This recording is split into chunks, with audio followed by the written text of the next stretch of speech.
like I said, by nature, I was a little bit lazy because I had a little bit too much talent. I'm like, why do I need motocross when I can just kick the shit out of these guys in Supercross? Yeah. That's easy. This is where the money is. I mean, the most I ever made, including bonuses and championing the whole thing in 1 year, is like $bucks. Really? Now these guys get to show up to the start line. So it was so different. We hung out a lot, all the time, like Rhino and me and Factory Phil and all the guys that were out here on the West. We were all sort of buddies. You know, Emig came in there and threw a wrench in it. Like, he's from Missouri, came out to California, and then, you know, some of his stuff was like, what the? Anyways.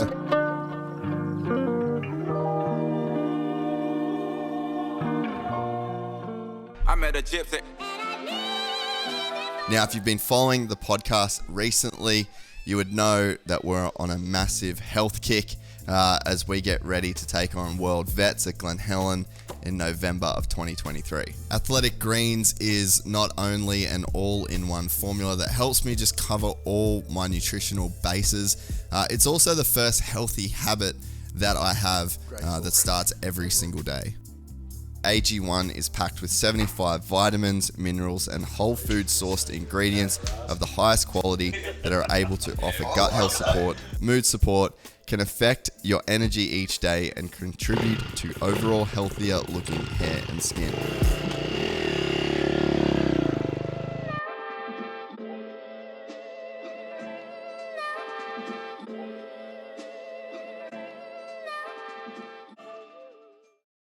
Some guy is making, when I was in France or something, some guy like takes old images, like of whatever riders, you know, and he gave me some, but they're old images of me like cut out, and, you know, like heat's transferred on, like it's just a t-shirt. They're so sick. I was like, man, it's just like it's like a shirt that we would have when we were little kids. Yeah. Like that we would love to have, like whoever the guy was on there. And it was just a random t-shirt with like I remember when I was a kid, I had one that said "Do it in the dirt," and it was a motocross guy, but it was just a heat transfer, and might have been like Barnett, or I don't even know who it was, but it's kind of the same idea. And I was like, man, this is pretty sick. We could probably get rid of a couple of those on Instagram, you know? Dude, you could definitely. Yeah, this dude, his name's Donnie Dirt Studios. He does all this cool like retro shit. Remakes like some of the old Supercross shirts and stuff. Pull this up a little bit closer. Yeah. There you go. Gotcha. So, joining me today on Gypsy Tales is Showtime, the King, Jeremy McGrath. We've been wanting to do this one for a while, and I'm stoked, man. Yeah, man, me too. It's been a long time coming. I keep seeing all my friends on here. So I'm like, okay, it's about time, you know? When was the one that got your eye? Like, mostly, you reckon? I'm trying to think. It was a while ago. Because, I mean, honestly, in the beginning of when I first started seeing you and seeing this, I was like, where did he come from? Yeah. Because I think you probably got the same thing from a lot of guys. Like, well, where did Jace come from? You know, what's Gypsy Tales? And so I was like, how's he getting all these guests?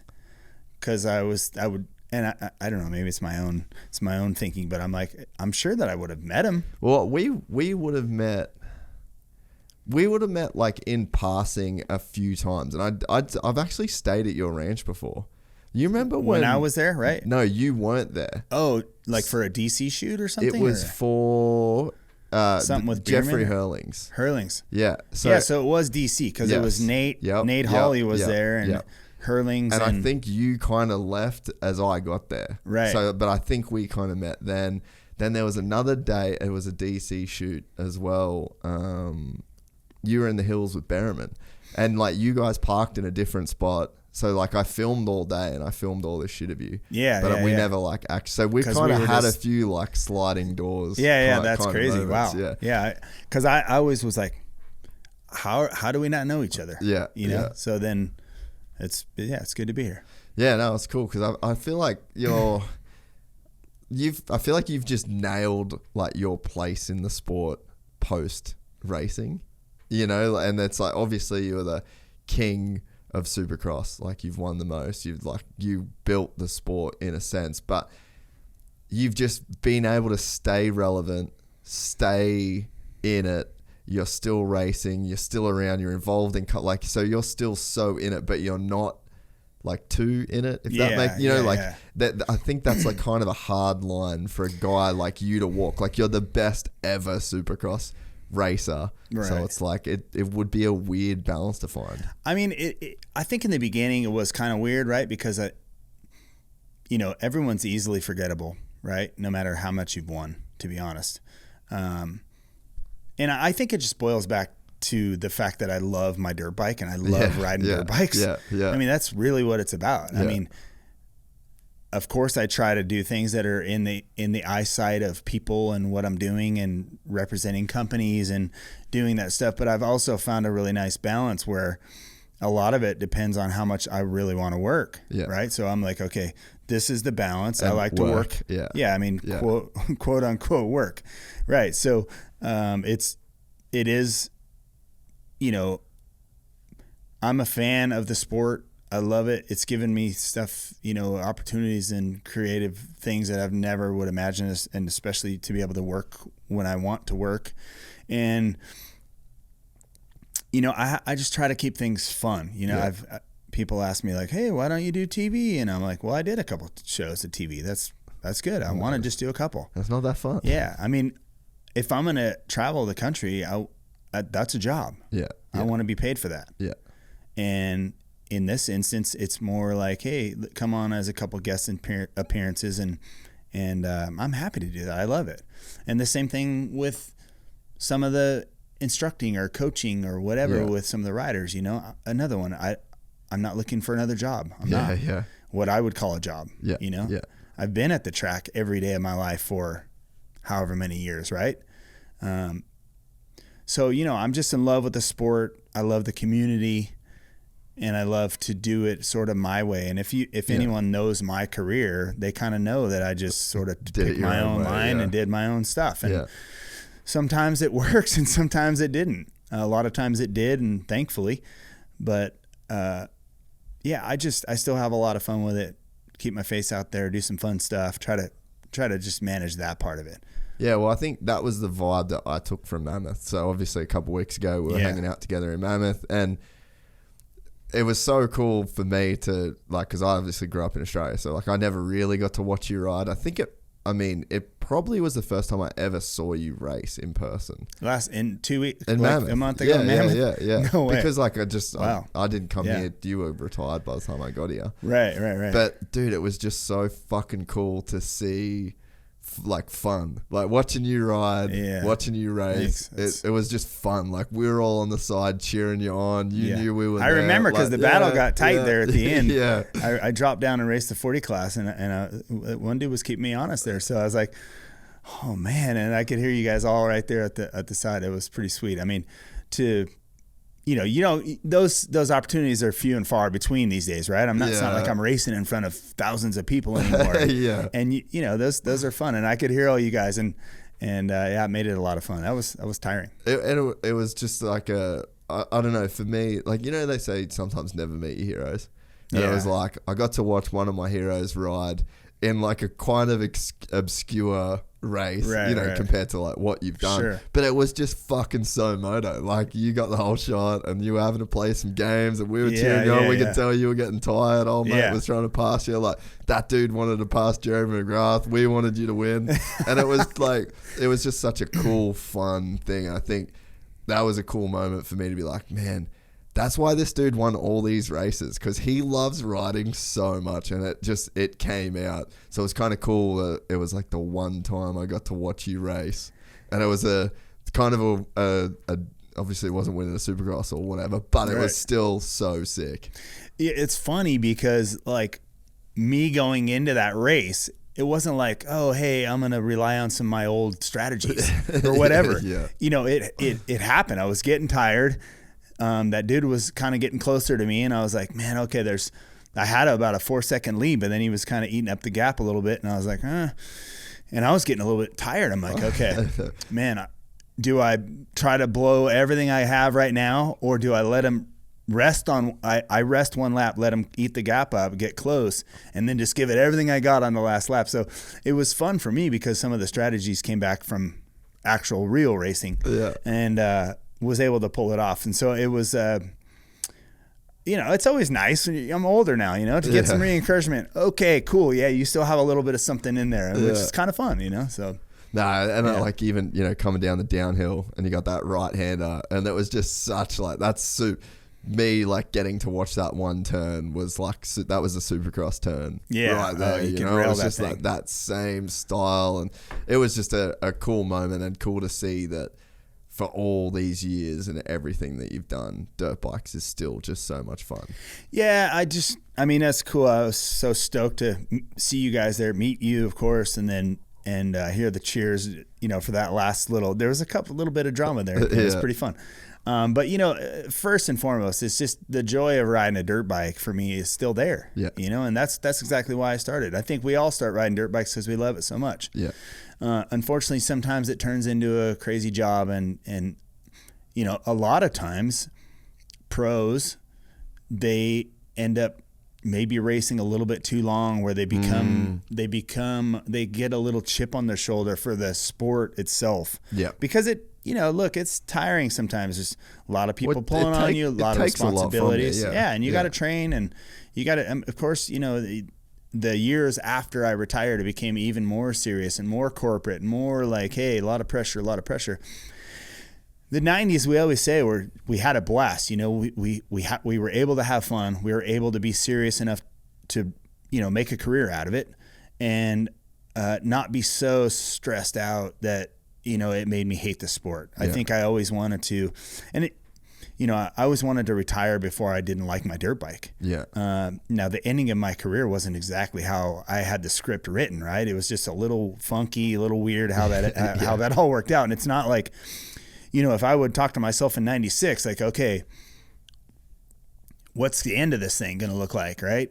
Yeah, I just keep on winning forever. Yeah, and I'm like, the ending looks like, hey, I'm going to be a Honda ambassador for the rest of my life. Yeah. And I'll just decide when I'm done winning, and then I'll retire, and then someone else can win. Exactly. And then, look, a year later, I'm on Yamaha, and then I'm like, what? Which was strange. And then you think, okay, all right, 3 years, 3 Supercross championships. Yamaha hadn't won a Supercross championship since 1981 with Mike Bell. 3 championships. I'm going to be a Yamaha ambassador forever. I'm going to be a Yamaha ambassador. And then, and then it's like, oh, they want sign Villeman instead. Yeah. I'm like, what? What's going on? Yeah. So, like the fairy tale script ending is never sort of the way you want it to be, and never the way you imagine it in your head. Has Moto given anyone a fairy tale ending? I don't think it. Yeah, I mean that. Kind of not really. I mean, Ricky did it pretty good. Ricky did it pretty good, but who would have ever thought Ricky would be riding for Suzuki? I was going to say, but he had the same thing because he went for Honda. But Ricky at the end, I mean, he was winning, and then he just said, okay, that's it. Yeah, so he did the winning part of it. Right. That's pretty unbelievable. I mean, you got to commend him for that. I mean, he came back the next year and won all the races. He came back and raced. He didn't even race. And that was the year that James did his knee. So if Ricky literally could have come off the couch when James did his knee and still won got another $1 million championship, but yeah. So, but as far as you're right, Honda did literally the same thing to him as they did to you. And they didn't even learn from what they did to you either, which is crazy. Right, but I think they probably did it somewhere before me too. Yeah, right. I mean, who knows exactly what happened? I mean, we can look back now and go like, look, it'd be easy to do it this way, right? Yeah. But I think that's just life, right? We all can look back and go like, hey, we would have turned left here instead of right here. Yeah. I'm happy with the way it all ended. It all worked out fine. Strange. I think, when I signed with KTM, it was out of a little bit of spite for Yamaha and Keith and those guys for trying to chop my salary down, and when I had just done a really good job for those guys for the past couple of years. So that was a little strange, but all those guys are my friends. I respect all these guys. They all gave me a great opportunity to race dirt bikes, and who would have ever thought that was going to be my job? I mean, I was set to try to go to college. No one in my family went to college. I was like, okay, am I college bound here after high school, or am I going to go dig ditches, be a construction guy? Because that's what I like. I like being outside, and I like labor. Could have been pro BMX too, really. Yeah, like if you wanted to do that. Maybe I was okay at BMX. I mean, I won some decent, pretty big races, but I was already, that was like 9 to 14, so it's a little hard to tell at 14. Fair. I was a freshman in high school. That's when I got my first new dirt bike, and it was like, wow, okay, cool. I don't have to pedal. I can throttle this thing. And so again, steep learning curve going from 14 to like pro at 16 and a half. That was steep. I was lucky. My parents really, my family really gave me a good opportunity to go race dirt bikes and give it a try. And those were in the days that you could afford that stuff. My dad's a mechanic by trade, so he's not rich by any means. Yeah, motocross used to be like the blue collar motorsport. Yeah, and I think in some ways it kind of still is, but like you could become a top level amateur based off your dad being a mechanic. Like there's not that many kids now that if your dad was just worked as a mechanic that you'd be able to do Lorettas and all that sort of stuff. Yeah, I mean, people find ways to do it. That's true. It's pretty cool. It's amazing what you would do for your kids, your family, etc.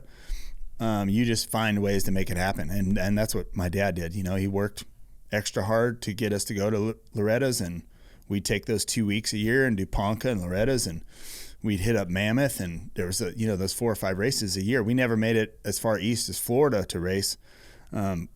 But back then they had a big race in Vegas called World Mini, so there was World Mini, Vegas, and then during the winter we had some of the Golden State Series and some of that stuff that was sort of all around Glen Helen and Adelanto and all these things. But I was lucky enough to go to Ponca and Lorettas, which were kind of the Ponca was a lot bigger at that time, so they were pretty equal at the time. So, I mean, my parents just pushed hard to give me that opportunity, and it really, again, who knew it was really going to work out? I mean, I'll say this, and I always say this, 2 or 3 years into my pro career, I still had no idea how to ride a motocross track. Yeah, I could race Supercross, but in motocross, I mean, I was not good. I mean, yeah, I could get a top 5, but I had the best bikes out there and all that stuff. So in my mind, I'm like, it didn't really click until like, end of 93, 94. I was already on 250s at the time. So, 4 years into my pro career, I'm still trying to figure out how to ride a motocross track. I just wasn't good at it. That's insane to think. Like, because I remember reading your book when I was younger, like Wide Open. Was it Wide Open? Yeah, Wide Open, yeah. And I remember the chapters were pretty cool when it came to outdoors, because it seemed like that was so hard for you to figure out. But it always seemed like you kind of carried injuries through outdoors, because you put so much into Supercross. I feel like you just band-aided a lot of stuff through Supercross to win that, and then motocross you always kind of had to deal with some shit. Yeah, I was pretty fortunate on the injury side, right? I mean, I stayed on my bike a lot more than a lot of my friends did that I raced against. Yeah. Because back then we were all friends. We did hang out, and no matter what manufacturer we were riding for, we were riding together, going to the same tracks, hanging out at night together, doing, weekends that we were off, we were all doing stuff together. It was pretty cool. Golfing, biking, training, playing, drinking, whatever we were doing, we were all hanging out. So, yeah, I mean, Supercross always, just because of the BMX background, I think just was very natural. Yeah. Motocross, first of all, I think I was a pretty lazy kid, right? It took me a while to figure out that if I got my ass in gear and, paired that with the talent I had on a dirt bike, that it would make double trouble for the rest of the pack, right? But it took me 3 years to figure that out. With the help of Gary Semix, who was my old former pro. He was my mentor and trainer back in the day. One of the OG coaches. He's an OG guy, yeah. And Gary used to, we used to work together. I'd go to his place in Ohio, and then he'd come out and stay here for about 2 months a year. And he was really the one that just said, look, you have to retrain the way you're thinking about this. And I was, like I said, by nature, I was a little bit lazy because I had a little bit too much talent. Yeah. So I just came real easy. I'm like, why do I need motocross when I can just kick the shit out of these guys in Supercross. Yeah. That's easy. This is where the money is. Yeah. But then, after a few years, all the talk of like, oh, he's not going to be regarded as one of the greatest guys in the sport ever, even though I was winning every Supercross race. If you can't win motocross, they're like, well, you're kind of not all around, a badass. And I was like, well, F that, dude. I'm going to figure out how to make that happen. And that's kind of at the end of the 93 season is when I go, all right, I need to get my butt in gear. And instead of looking for the smoothest line on a motocross track, I'm going to go for the fastest line on a motocross track. So that's what you used to, literally, you would just ride around just avoiding all the bumps. Avoid bumps at all costs. Slow. Yeah. I didn't care if it was slow. I mean, I was just trying to. You look good. Again, I was trying to be so different that it just didn't work. Yeah. Right? I mean, that kind of thinking can hurt you sometimes too. And in Supercross, it worked well, right? Because I was taking different lines, different rhythms, all the stuff to, that would work in Supercross. But in motocross, that doesn't work. Yeah, it was just slow. You got to have the shortest line, fastest line, the roughest line. Yeah. And so the only way to figure that out was get your bike working and get your ass off the couch and start training a lot. And, honestly, takes a long time to get over the hump and get to a point where you're feeling really good on that stuff. Just like it does with all things, you got to do it and do it a lot. And it's crazy too, because there's a point where it just feels like it catches up to you. Yeah. Yeah. And then you're like, you suck one day, and then it's like all the 6 months before just finally works for you. They all sort of start working. Yeah. And that's what happened. I started winning a couple of races here and there, and then in 94, I really put my, it was in 93, I clicked in my head, I started working harder. 94 was the year I rode 250 motocross for the first time. Yeah. Because in 93, I rode Supercross and then 125 outdoor. Yeah. Finished third, I think. That's unheard of too. Yeah, it was weird, right? Like I went back down. No one would do that these days. No. And, I have to say, Supercross came pretty easy, but outdoors it was hard. Yeah. Kudrowski, Larocco, Emig was tough. Yeah. These guys know how to ride motocross. And I was like, okay. And they're just those suffer dudes too. Like motocross really favors the psychos. Guy that can just suffer. Like, look at Brownie still. Yeah. Just wants to put himself through it, and it's just like he just loves it being in that. I feel like now he's as good as he ever was. Dude, insane. Right now. Yeah. It's crazy. He did all the hard enduro stuff. It's pretty, guy's a madman. Yeah. Oh yeah. Brown still is, Brown and I raced in 87, 125 C class at Ponca. That was a year before I was born. Yeah. So Mike Brown and I have known each other since 87. Damn. And I just started in June of 86. Wow. So I went to Ponca that year and raced Brown. I won that year in Loretta's and he won Ponca. I got second. Yeah. So we've known each other for a long, long time. And I just love Mike Brown. He's so cool. That's one of the cool things. We'll try and remember to circle back to where we just were. Yeah. But that's one of the cool things. It's one of the weird things about Moto, but it's also one of the cool things about Moto is that you're on the line racing a dude that you've been on the line with for 15, 20 years. As you get older, like even longer, there's so much weird tension and baggage and, like Barsha and Tomac literally never having a conversation together until maybe they've both got 2 years on their 450 career left and they're in the tunnel at Anaheim being like, well, being a dad's pretty cool. And they've literally known each other their entire life. It's interesting for me as a fan of these guys. Because it was so different in your day. Right. It was so different. We hung out a lot all the time, like Rhino and me and Factory Phil and all the guys that were out here on the West. We were all sort of buddies. Emig came in there and threw a wrench in it. Like he's from Missouri, came out to California, and then, some of his stuff was like, what the? Anyways, for the most part, we were all hanging out pretty good. It was fun. But now to be a fan of these guys and connect the dots, right? Yeah. And to know like, oh, Tomac and Barsha were in the KTM Junior race together. Yeah. Or Dungy and whoever. You're like, nobody even knew that until now. It's pretty strange how that is. Even Cooper and AC, the first time they ever really had a conversation was they got sat next to each other on a flight this year. Wow. Never even really spoke to each other, ever. That was the first conversation they ever had. Crazy. Don't you think that, like in my mind, that just makes things so much harder For sure it does. Because it's a lot harder to not be friends with someone than it is to be friends with someone. You've got to build a face. There's tension all the time. Yeah. And if, as an athlete and as a pro athlete, you need to go to these things with no tension. Yeah. Feeling really free and loose, and I'm not worried about all this other stuff that happens, you know? And with crazy relationships, you think about that stuff. For sure. But Cooper's used that to his advantage. You know, like I think he's one of those guys that knew the dynamic. Knew the dynamic and was like, oh, I'll just keep this shit going. I think Deegan's a lot like that too.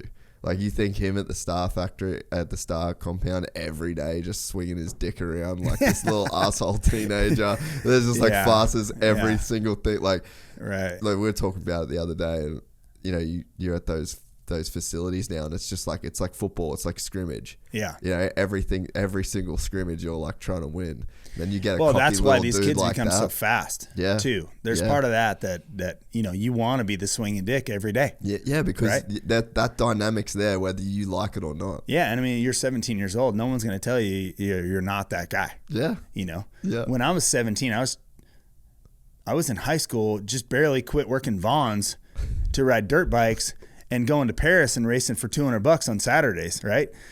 I wish I could ride my bike that good at 17. Yeah. You know, it took me longer till I was 19, 20. But that's the beauty of those compounds today. But those kids can get so fast. But they're also, when you're young, you can be cocky. You know what I mean? It's I'm sure it's a pretty crazy environment. You know, that's probably why they only have certain guys in those environments, right? You gotta keep that kid being built up. Yeah. You know, so it's funny because you're gonna start seeing people come and go. Like Levi Kitchen just left Star. Like, when's anyone left Star? I know. Like, what's he leaving for? I know. The bike's still good. They still got like. To me, it's obvious. It's just like, okay, I'm out. This sucks. Like, because of the environment. Yeah, he's like, this just isn't for me. Like, I'm just not. I don't want to show up and be at fucking Hard Knocks have to listen to this shit all day long. Yeah, you know what I mean? 100%.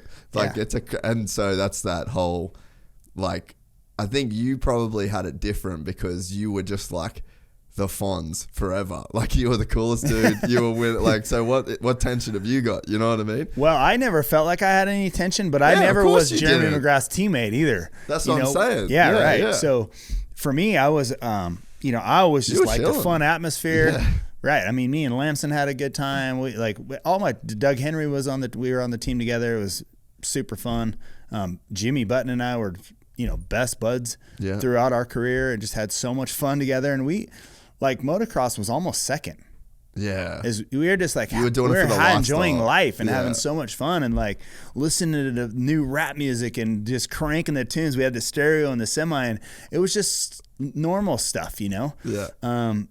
And now it's just, you got the different tensions here and there and, I don't know. It just seems a little more psychotic these days, I think, Is it the money? Like, did the money change it? Because all right, one thing I'm interested, obviously, it's personal, so you can skirt around it however you want. Yeah. But I would assume that you made a fuck ton of money. So it's not like the money wasn't there, but it's like, did you built up the sport enough to where then Ricky, James, Chad, they made the real. Is that how it worked? That's how it worked. Okay. I mean, Ricky Johnson before me, Jeff Ward, Ricky Johnson, Brock Glover, all that era, all of my heroes are that we look back, Ron Lachine, all those, David Bailey, all those guys, Johnny O. Those guys built it up just enough where I could take it and go. Because do you know any guys from that era that really could retire? Not really, no. They all still. And then in my era, I'm the only one that could really retire without working if I didn't want to work. Yeah. So I'm blessed in that way. The money was plenty good, but again, my first deal when I rode for Mitch was $35,000. Yeah. Right? The second one was $55,000. My first pro career 250 contract was $100,000 with Honda. Now, where it fits in for me is I was able to win enough to take all the bonus money, which supplemented what I made as a salary. Yeah. Right? So, thankfully, I didn't go crazy spending everything, and made plenty of money where it can compile. And now I'm fine, right? So I don't have to work. I love to work. Yeah. I love to do what I do. I'm so stoked to work with Kawasaki and do the things we do. Host Science of Supercross, do events, do all these things, and take it at my own speed, my own pace. And I love all that. But you don't have to. No, I don't have to, for sure. And when my era ended, that's where Ricky took it. Yeah. Right? And then Ricky took it to the next level, which allowed James and Chad, and those three in particular, Ricky, James, Chad, to go make really, really big money. Really big money. Significant amount of money. And was it a lot more than what you would have made? Yeah, I think it was a pretty big change. I mean, the most I ever made, including bonuses and championing the whole thing in 1 year, is like $2 million. Oh, fuck, really? Now these guys get $4 million to show up to the start line. Dude, yeah, that's a But I had to big do that difference. several times to accumulate, money to not be able to work, and not go crazy on my spending either. Yeah. So, it's provided me a nice life. Now, Carmichael's the one that really capitalized on it, right? So he had a good run, 5 years. He won everything, took all the bonuses. Yeah. Did that deal with Suzuki where he made, flat rate, whatever it was. I heard it was $5 million, whatever. Ricky and I are good buddies, but we don't talk about that stuff. Yeah. So, you just hear those things, but I did my part on being able to build it up for the next guy, and I still love promoting the sport. That's what I love. I mean, we want these kids to, if they're good at it, to be able to create a career for themselves, create a job, and have some fun with it. A guy like Jet Lawrence, Hunter Lawrence. Look at these guys. I mean, Joe Shimoda's now coming on, kicking some butt. I mean, it's neat to see these new guys. I mean, Hayden Deegan his dad is helping steer him, but he's exponentially better than Brian ever was. Yeah. You know what I mean? Yeah.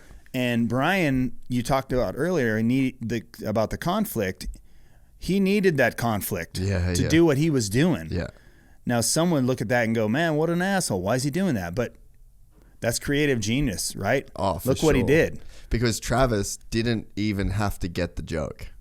Right. All Travis had to do, Brian, this is like the genius of Brian Deegan, is he set Travis up to just be himself. Right. He was like, hey, I know who you are. Yep. You do you. I'll do the rest. Yeah. And both of them killed it, blew this shit up to what it is now. Yeah, and all that, all that drama and all that stuff, Brian needed all that to do what he was doing and create the thing that he did. And it's commendable. Huge. Well, Pretty crazy to think that. You think now too, like you've got Hayden Deegan and the Lawrences. It's the same thing. It's just like, hey, we'll do our thing over here. Jet, Hunter, just you do your thing. Yeah. I'll take it from here. Right, right. Well, the things that we never had as in our career window was more like the media thing. Yeah. And Brian and Hayden and their team have a really good handle on how that works, and they're capitalizing on it really well. It helps to have a talented kid, of course. He has a bunch of talented kids. I mean, his daughter's amazing too. Yeah. Haley's, and she just did a 2-year deal for Xfinity, which is crazy. It's pretty amazing. Yeah. Pretty amazing. So, I mean, it's funny. We were actually talking about that yesterday with a friend of mine, and now Brian's a dad. Yeah.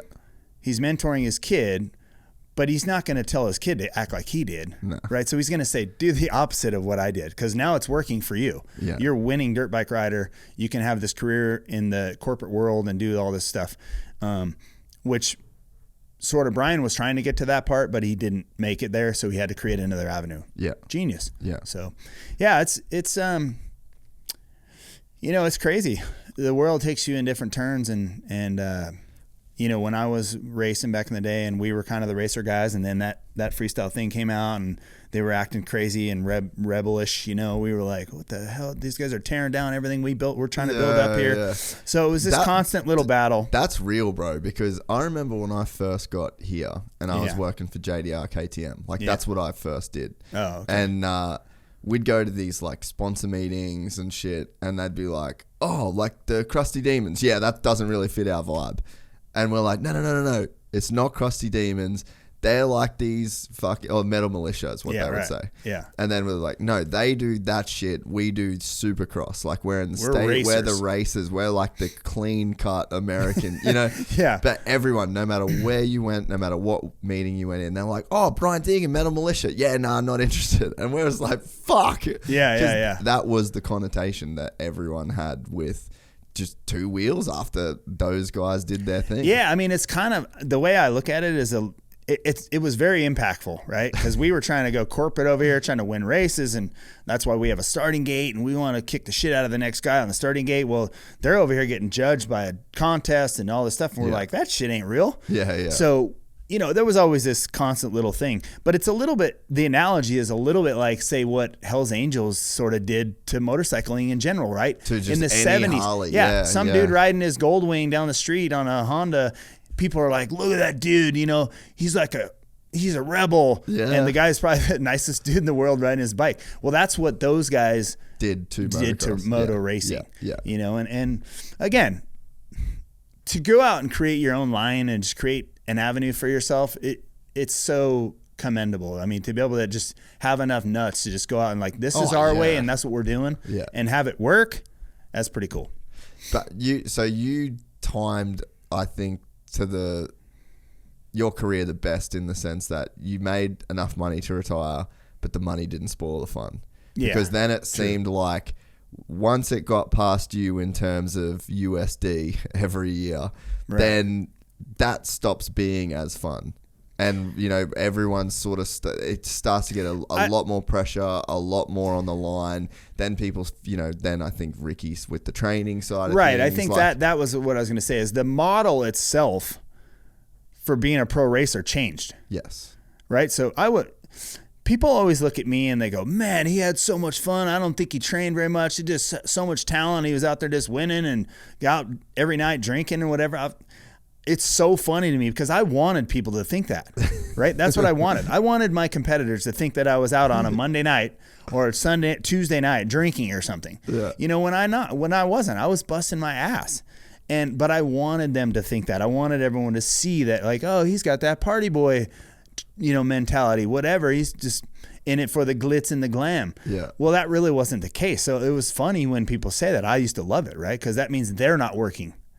If I could get them to not work, then it made it easier for me. Yeah. Right? Yeah. Then when the model came along with Carmichael, it was more like, people look at Ricky and they go, you took the fun out of the sport, right? Well, Ricky needed to train like that to beat me. Yeah.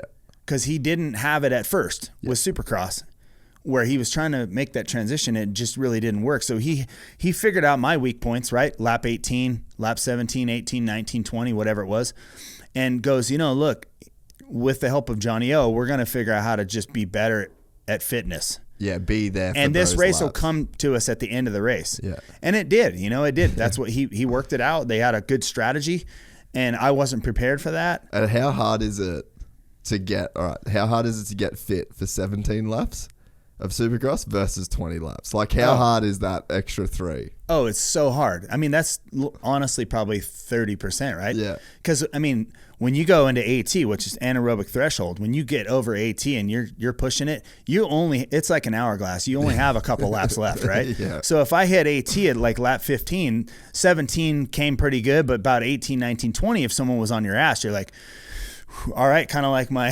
50-year-old vet race that wasn't Mammoth, right? So it's those things are, and by the time I was like, oh, okay, I know what his strategy is now, it was too late. I was undertrained. Yeah, yeah. And then like what happened with Jet this year, sort of I reference the same thing with what happened to Ricky. Once he knew that he could beat me late in the race, well, then that all of a sudden built his confidence up. And then the next year he's like, oh, I want to build that up. Yeah. Right. And then the next year, even if I came back in shape, it would have been a lot harder. Yeah. Which, is always the case. You cannot give the kid all the confidence. The window, like this year when Jet was riding motocross, those guys being hurt and him really not having a stacked field too much in the beginning of the series really did wonders for him in confidence-wise. Yeah. Now he's going to be able to go to Supercross and go, I guess I feel like I should win. And SMX. Exactly. So, they just literally gave him all the confidence. Look, needed. Timing is everything, right? Timing is everything. Well, that was brilliant on Honda's part to let him ride 450. Because originally Lars was probably thinking, okay, we're just going to let him ride 450. We're not worried about the title. We want him to be ready to ride in January 24 when for Supercross instead of coming in fresh off the 250 for 450. So the thinking was right, but then all of a sudden stars lined up and it started to happen, which was incredible. It worked brilliant. Yeah. But you know, it wasn't designed like that. It was designed to get him to ride the 450, get used to it and all that. And then he got all that confidence, and it was like, well, someone's got to win. I might as well be the winner. Well, that's literally Hayden said the same thing the other day. He goes, man, the first time I beat Hunter, I was like, cool. That's it.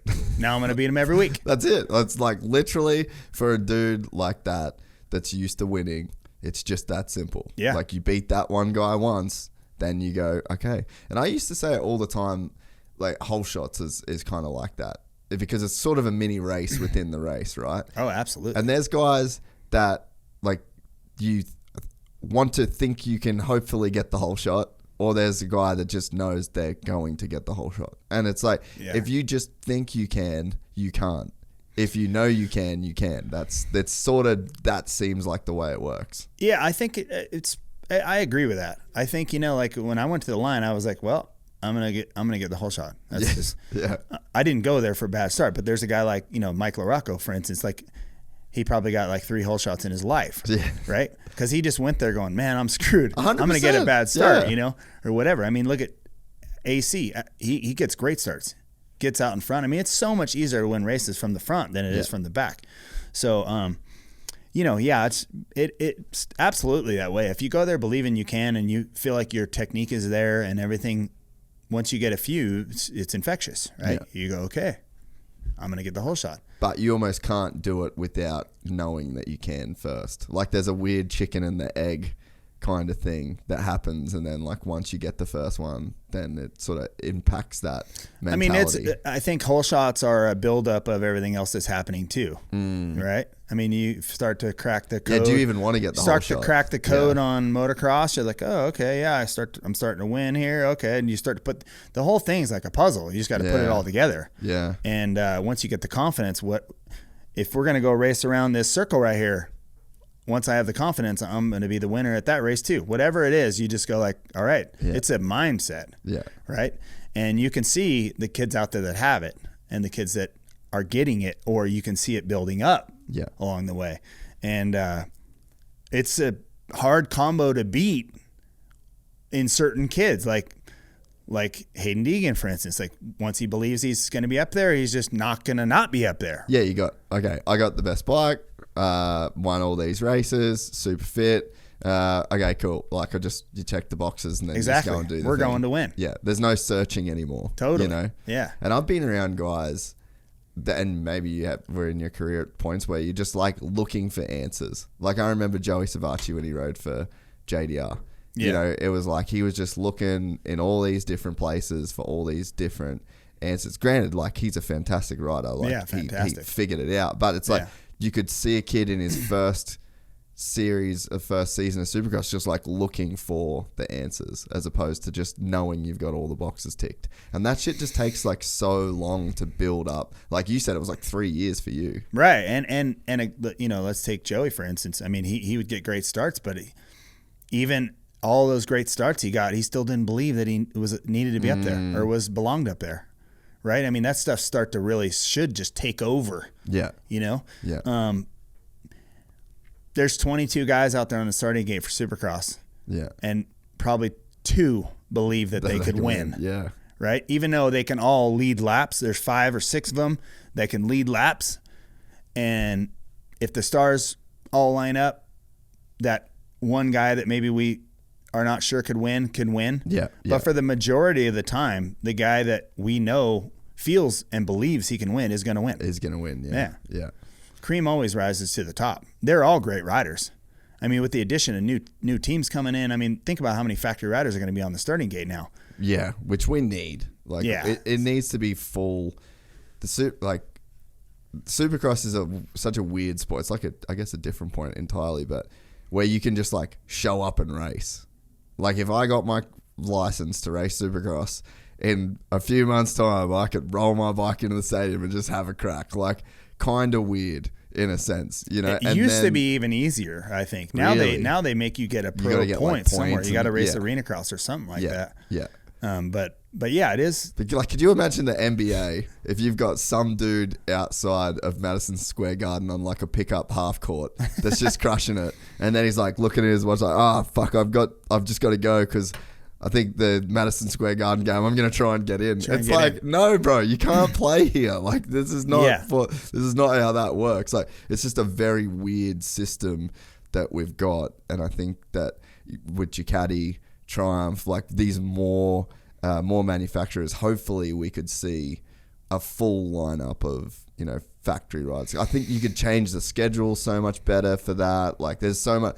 It sucks to say because the privateers are a dope part of the sport, but I feel like that's some of those privateers are going to get a chance now. Should get maybe the B-level ride on one of those teams. Yeah.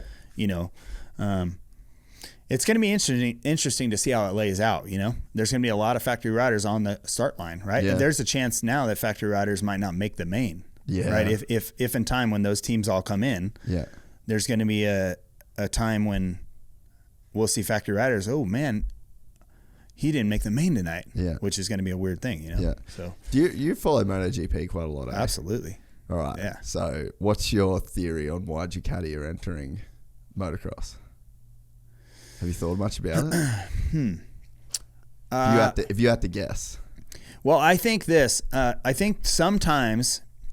And athletes are the same way. When you're good at something and you're winning, you're dominating, you think you can be good at everything. Right? I mean, we all, like, I'm winning Supercross and I'm like, okay, I think I'm going to go race Indy cars. Yeah. Honda will probably give me a chance. Let me go drive the car. I'm like, I could be an IndyCar racer. Well, then when I retired, I'm like, okay, I'm going to drive NASCARs with Dale Jr. Monster sponsors him, and I did. And I went and did it. But on these little tracks back east, you know, you find out really quick that you're not as good as you think you are.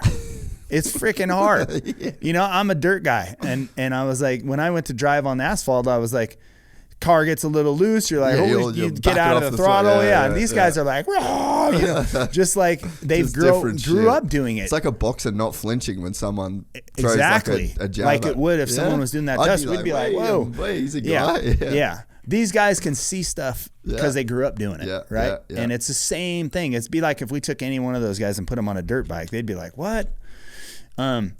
So I believe that in Ducati's case, maybe they're just feeling like, well, you know, we're conquering the world right now. Maybe we need to, you know, maybe they've been kicking around the idea for a while. I don't know. But it's going to be interesting that they certainly are killing it at MotoGP right now. I wonder, this is my conspiracy as a MotoGP fan. So you've got KTM coming in.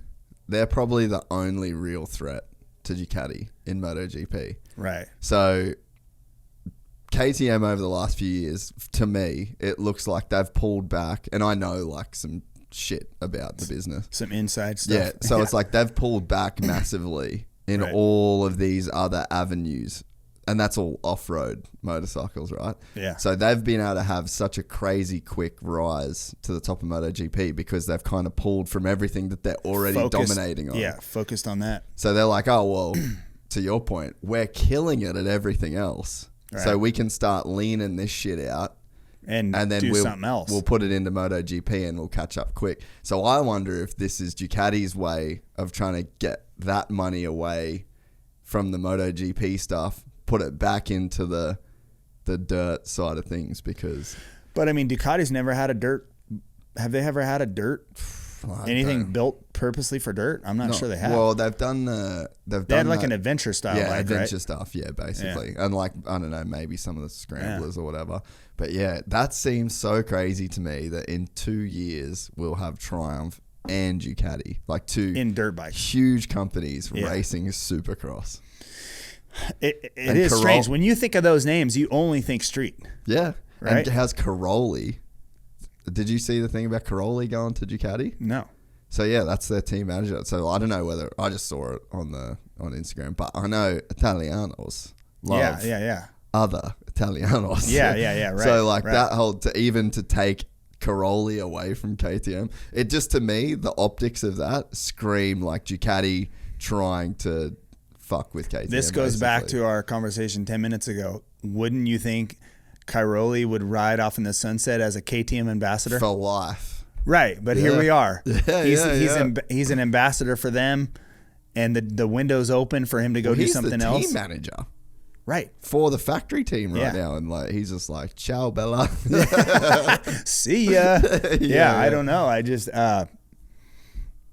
Ducati's got the money, right? So they're an Italian brand. Makes sense. Pretty cool. Yeah, it's pretty cool. It's going to be like extremely interesting to see. And then if apparently Marquez gone. I heard that. I saw that. He's going to be with his brother? Yeah. Dude, scary. Grassini team? Yeah, I think so, yeah. Yeah, I mean, because I saw that lineup the other day and it had his picture wasn't in there, and then you see the interview with Marquez a week ago maybe, where he's like, we're working it out, we're trying to figure it all out, but that was just a ploy, you know what I mean? Yeah. I mean, it is unconceivable right now to think that Honda and Yamaha went from the top of MotoGP, and in like 3 seasons, they're like the worst teams. Yamaha especially. Yeah. It's Ducati, KTM, Aprilia, and then it's the Japanese manufacturers, Suzuki, which freaking crazy. Not even here.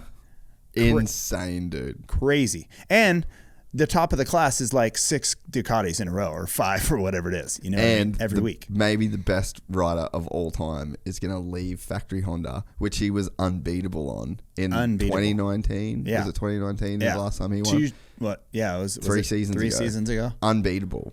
Yeah. You know, and you're going to give up. But I wonder, I was actually talking to Hammer, another Jeremy. Yeah. About it today. We're talking about like Marquez on the Honda. And it's like, he's basically saying like, why can't we just go back to the 2019 Honda, start from there? And like, because that bike was a bike that you could win on. But I think it's a matter of that bike now is so shit compared to a Ducati. And Mark's like, the reason he's having the crashes is because he's like, Quartararo could try and ride to the level that Mark is, but Quartararo is just going like, I'm out, myself, bro. And Mark's like, still on the send. Yeah. On a bike that you just can't do it. That kind of thinking it would be like, okay, you give me my 96 Honda and let me line up and it's going to be as good as it ever was. Yeah. Hell no. Yeah. There's no chance. Yeah, maybe that was the best 2-stroke there ever was. At that time, yeah. At that time, or technically maybe I would put that, because it wasn't that long after 2-strokes kind of stopped, right? Yeah, that's true. But so I would put that bike against any aluminum framed Honda. But that kind of thinking, like, you know, we always have these memories, especially when you're winning, of like, oh man, that was so cool. We could just go do that and keep that feeling forever and do that. Yeah. But the equipment, like you said, is so shit compared to the newest stuff. And maybe electronics had to do with that, right? A little bit. I'd say so. Electronics. I mean, these riders sometimes, I mean, although the high side of Bagnaia a couple of weeks ago was pretty gnarly, but you don't really see that a lot. That was like the gnarliest 2 turns. Like, yeah, that was crazy. Just getting flashbacks right now of that. Yeah. I could not believe seeing Pecco just flying through the air on the second turn after getting a whole shot. Yeah, and I think the electronics quit or something, because when he nailed it, the thing just went sideways and was gone. Do you remember Casey Stoner on the warm-up lap? Oh, I can't remember what. Maybe it was in like Italy, Mugello or something like that. And yeah, electronic just went and just gone. Another guy, Casey, was amazing at just pushing it like Marquez. You know what I mean? Yeah. Yeah, and that's what I think like you're seeing with Mark is like, dude, how he got on the podium on the weekend is just beyond incredible. Like, what a man. Like, honestly. Yeah. Especially when the other Honda's like, just not even a thing. It's not even in the same race, hardly. It's like they've given him a samurai sword, and it's just on this perfect edge. And if they're like, you can cut anything if you hit it with this edge. Yeah. But if you get off that thing, you're done. Yeah. It's been really crazy to watch.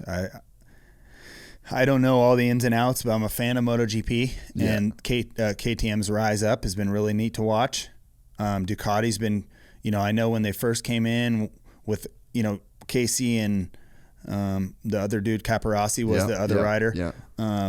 They were giving that team some advantages because that was more like a production bike instead of a works bike. So they'd give them a little bit extra power back then. Remember the rules? Yeah.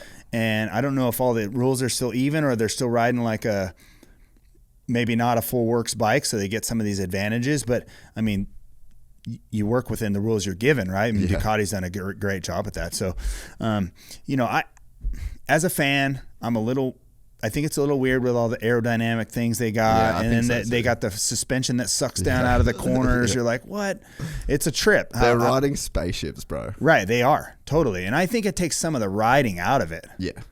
Let the rider be the rider. Yeah. And electronics did a lot of that. So, but I mean, they're also using, probably Formula Ones, Well, I think KTM's using the F1 wind tunnel. Right. Okay. So they're using some Formula One technology. Yeah. And I think they literally put it in their tunnel, which is fucking gnarly to think about. Like KTM in 3 years, like Pedro Acosta, see ya. That's like, what I mean? Yeah, exactly. It's over. Right. Yeah. I think, I mean, it's got to be a tough space in your head if you're Marc Marquez, right? Because you're just getting whooped now. And he still has that fight in him, and he's like, shit, what am I doing? Yeah. So we'll see if he in fact leaves Honda and does that Ducati deal, then we're gonna see. I mean, his brother's riding great on that bike. Yeah.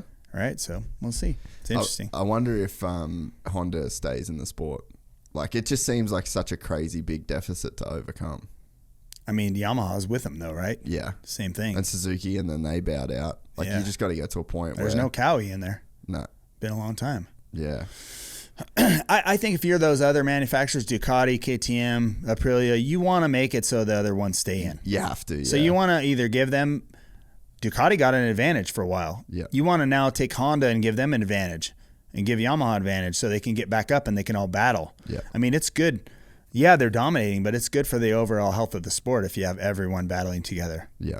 Yeah. And it's the same in Supercross and Motocross. Yeah. The new brands coming in, you got to give them enough space to really let them build themselves up. Yamaha, Honda, KTM, even Suzuki with Roxon. You never know. It's a proper fight every week. Yeah. Lawrence is winning the motocross series, but the Sexton was in front of him a lot, and whatever issues he has going on, and then it's even a little weird to see him leaving Honda to go to KTM. Yeah, right? that all just dropped. See all the Instagram shots of him with the KTM with the number 1 on the plate, and you're just like, well, that's crazy. I did the same thing. I left Honda, rode the Suzuki. Yeah. Right? Yeah. I took the number 1 from Honda, went to Suzuki, which is unheard of, you know? So I think the good thing is the sport seems pretty healthy. I think so, for sure. For us, it feels pretty healthy. What, dude? Did you watch Motocross Nations on the weekend? Yeah, I was catching highlights. I didn't watch all of it. But that crowd, bro. That was packed. That was psycho. That was neat to see that. Can you imagine if every weekend at every MXGP and AMA motocross, that's what it was like?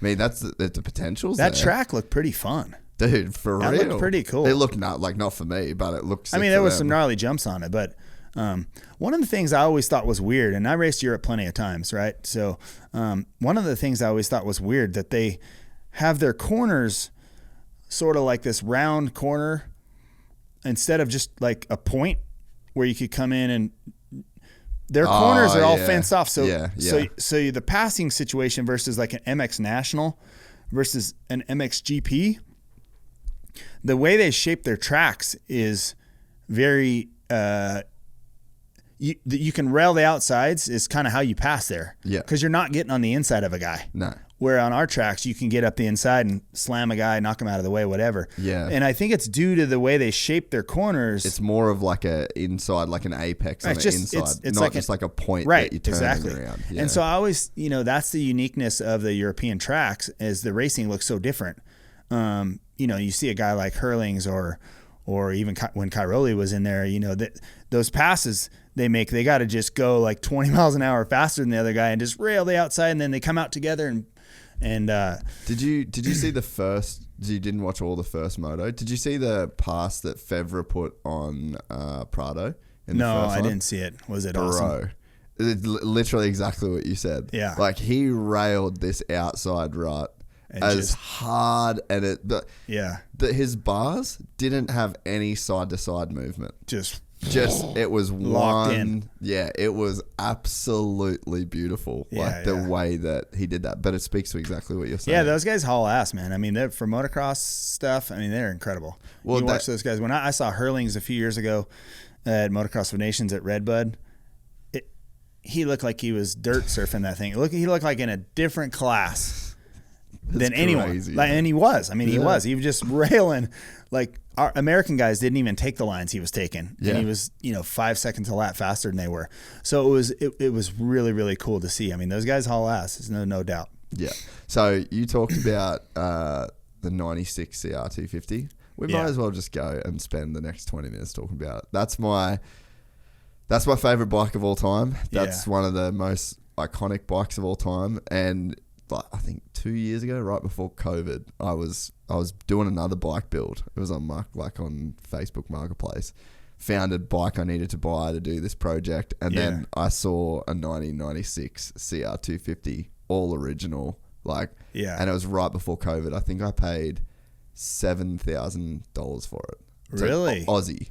Oh, okay. So about $5.5 US. And it was pretty mint condition? Mint, dude. Yeah, so I mean 5.5 is probably pretty good. I would have paid, I don't give more. a fuck. I would have, I was just, that was like my Rolex of bikes. Where I was like, I want to buy that thing.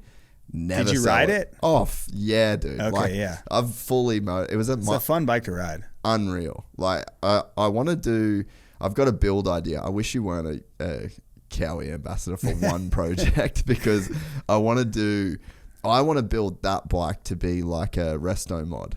So, you get cars and then, you do the resto mod where you put modern suspension, modern brake. You keep everything facing old. But newer components. Yeah. So I wanted to do like brand new forks, like brand new machine, split triple clamps. Like there's a really good shock you can put in it, like kind of strengthen up the frame a little bit to where. I think the beauty of that bike, though, from back then, and the frame moved a little bit. I mean, look how quickly KTM came up on the rest of the teams, because everyone was aluminum framed, and then KTM stayed with steel. Yeah. So when Dungey was coming, that steel frame bike, he made such advancements. Yeah. Yeah, Dungey was amazing too. Yeah. And one of the best, if not the best of that era, right?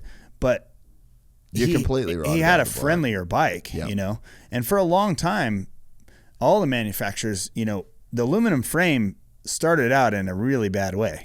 I mean, it was unbelievable. Like when I left Honda that year to go ride to Suzuki, I would have ride anything to get off that Honda. Yeah. And it was unfortunate because I have so many good feelings and good memories about Honda, but that was the wrong thing to do to me. Yeah. Like, I'm like, dude, I'm winning every race here. I'm like, why are you fixing the, and now you want me to ride a lamppost. Yeah, exactly. And honestly, when I started riding that bike in the off season, it was like I forgot how to ride. Scars on my chin. Like, I mean, it jacked me up several times. Oh, dude. What? So that would have been the 97? That was it was late 96 because we started going to some European Supercrosses. I raced Bercy on that thing. Got so much arm pump in Bercy. It took, I finally won the third night.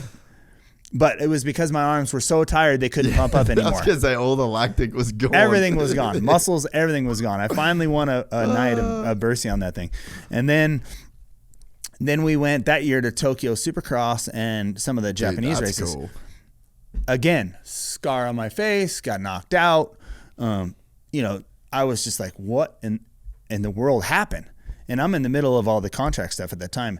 Got home from there, went to Glen Helen to test we had an outdoor test scheduled. That would have been great. Oh my gosh. The ruts were so deep, and just like Glen Helen gets. And I was like, I could not ride the bike. I got off the bike. How did that? Test was done. I called my dad. I'm like, it's weird to say, but we got to leave Honda because we were negotiating, and we weren't that far away. Supercross was like a month away, and my contract was still not done.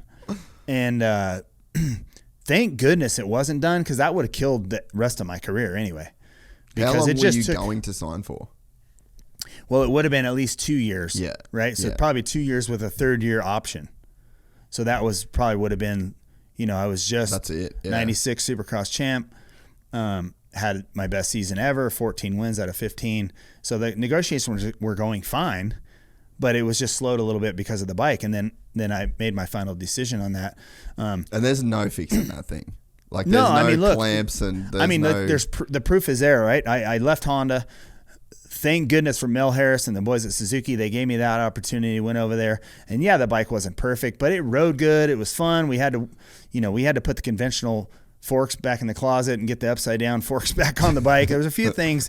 LaRocco and the team riders were really pissed because I was able to change my bike and they weren't. If you remember those conventional forks they had, Albertine and him, and I was like, man, these things suck bad. And I put my 96 Honda forks on that bike, just standard Showa forks upside down. Immediately changed the bike. Was able to run up front, win, and Wayne Hinson from Hinson gave me a lot of his time and fixed the clutch on that thing. I had many problems with that. So there was we structured a really good team to get that thing working pretty good and almost won the title. So it was good. The opportunity to ride that bike was what was so great because we did it with like 20 days to go. Yeah, there's no way unheard you of. could race that bike. Unheard of. 97. Yeah, unheard of. So it's a shame that all went down like that, right? But again, it was kind of like what we're talking about. You think the script's written one way. Yeah. And here you go, like 20 days before Supercross season, it's entirely different. I would have never imagined myself riding a Suzuki. No. Ever. No. So, it's wild how that stuff plays out, and we're seeing that now with Sexton going from Honda Supercross champ, going on to KTM's. Yeah. KTM really hasn't been that great the last couple of years. No, well, I think they're suffering from like the exact opposite of what you're saying. They've gone stiffer. Like every year, they've gone stiffer, and it's funny. Like every test rider you talk to, everyone that you actually talk to that rides the bikes, tries to develop the bikes, all wants them to be more compliant. Yeah, way more. Cowy's probably the one that is doing it the best with compliance at the moment. I've heard the new 24 is unreal for that as well. But they've almost gone that direction. Like we went away so far from like that 96, and then you get, because that bike, like, dude, when you kickstart the thing, you can feel it flex underneath you. Like it's crazy how much that bike flexes. But then you go rider friendly. Oh yeah, it's a wild feeling to go from I don't know that many people would have got a chance to ride that bike. A steel bike to aluminum bike or something? Well, like a 96 to like a modern 450 now. It's such a huge difference. When I left Suzuki after those 7 months and we went and did that Chaparral team with Yamaha. Yeah, another great steel frame. Frame. So that bike was we made that Yamaha a lot like that CR. Yeah. Right? And if you saw what happened in the history of the sport then, Honda took Lusk from Yamaha. Yeah. And I went to Yamaha. Yeah, yeah. So we swapped spots, and he was made to ride the aluminum bike. He was badass fast. Yeah. Crashed his ass off on that bike. And never, he would win races. He'd win a race, maybe win 2 races. And then the next 3 races, he'd crash super hard. Yeah. So there's times that if you were maybe perfect on it, or the track was a bit you more could do it. Yeah. But man, to your point of the aluminum, the steel, everyone came out with aluminum when it was, and made them super, super stiff. Why? Right? Do you know why they did it? Did they communicate I don't know. what the... No. Because I never really got a reason why they were doing that. You'd have to think it would be easier to manufacture the steel frames. I don't know. Like, there's always some weird reason why people do shit that you might not think, Yeah. Well, I don't know, but what they did is they spent the next 5-6 years trying to figure out how to soften it up. Yeah. Yeah. Right. And then KTM stayed with the steel frame, and they keep going stiffer and stiffer and stiffer and stiffer. And you're going to get to the point where they were with the first aluminum frames. Right. Yeah. So it's going to be tough to ride. Yeah. So I don't know. Sometimes, I think with engineering, and you can't just ask the riders. If they would have asked me, I would just say, hey, the bike's good. Just don't change it. Give me this same bike until I'm done racing. Yeah, yeah. Just give me this exact same bike every year. We can win on this. Yeah. But if the engineers always ask the riders, you're going to get 3 different inputs. Then they're going to be like, okay, what do we build? So they kind of have to just go, all right, we're going to go this direction and let's stick with it. And the way the manufacturers work now, and you probably know this, they go in 4-year increments. Yeah. Right? They come out with something good, bad, or indifferent, and they're going to work with that thing for 4 seasons. Yeah. Because you can get a bike good in that right time. And then by the, if it's not like the Cowie out, the 450 out now is excellent. The thing is so good. The 23 model is bitching. That's what these guys are all riding. It's such a really rider friendly bike, so fun. And now they have a new model, right? So they'll have to figure out how to work on that one and do what they're going to do to it, make it a race bike. And then they're going to have 4 years to refine that. Yeah. And then teams come out with a new bike by then, you know. And so they sort of have a system. And you know, like I said, good, bad, or indifferent. You can't really ask the riders because each rider has a different input. Yeah. So they got to just go with how the engineering sort of world works. And the riders don't quite understand that, I think. And I just got caught up in the engineering cycle, really. Yeah. No matter what, I was winning. And of course I'm biased. They should have asked me, like, hey, what do you want to do? Yeah. Well, I just won all those races. Maybe we should this bike's pretty badass. Almost had a perfect season, so let's try and do that. Yeah, let's build a bike that's completely opposite of the winning bike. So looking back, you know, I wish like, oh, hey, someone would have come talk to me about that. But it's not how it works. It's just not how it works. So, I mean, we wouldn't have the story of how it all happened if that's what happened. So that's so true. Yeah, it's crazy. Dude, my first ever bike that I bought. So we had like mini bikes when I was a kid. I had some bad crashes, and then we'd never fixed the bike that I had, whatever. So then I was just obsessed with getting a bike. Dad basically said, you got to save up, get your own one. So anyway, the bike, when I had enough money to buy a bike, guess what the first fucking bike I bought was? It was a 1997 CR125. Oh, one of the worst bikes ever. And I got on this thing. Yeah. And we didn't even go to like a motocross track. We went up like we were up in like the bush kind of thing. Yeah. So we went up and there was this airstrip, like dirt airstrip, and my brother, who was like 13, jumps on this thing. He's like, I want to have a ride of it. He had a TTR 125. Oh, so that was the bike. Yeah, really slow bike going on to that. And then so anyway, he gets on my bike and just fucking gets it into 6th gear, and this thing just goes and then dude, there's yard sale my brand new bike. No way. Broke his wrist, smashed the bike to a million pieces. And I was like, fucking kind of scared of that thing after that. Yeah. And then, dude, every single time I rode that bike. You crashed it? Probably crashed, but just head shake. Yeah. Like, just every time I went down a straight, I remember like... Well, you were little at the time, too, so... Yeah. And I'd be like remember how wide the bars used to feel when you were little? Like, it felt like such a giant bike. Oh, and every time I went to get a tear off it was like life or death, eh? Like, you just hold your breath, but... Yeah. That's so funny. Because I always say now, I mean, I didn't ride 125s at that time, right? Because that was right when I switched up. I was riding 250s at the time.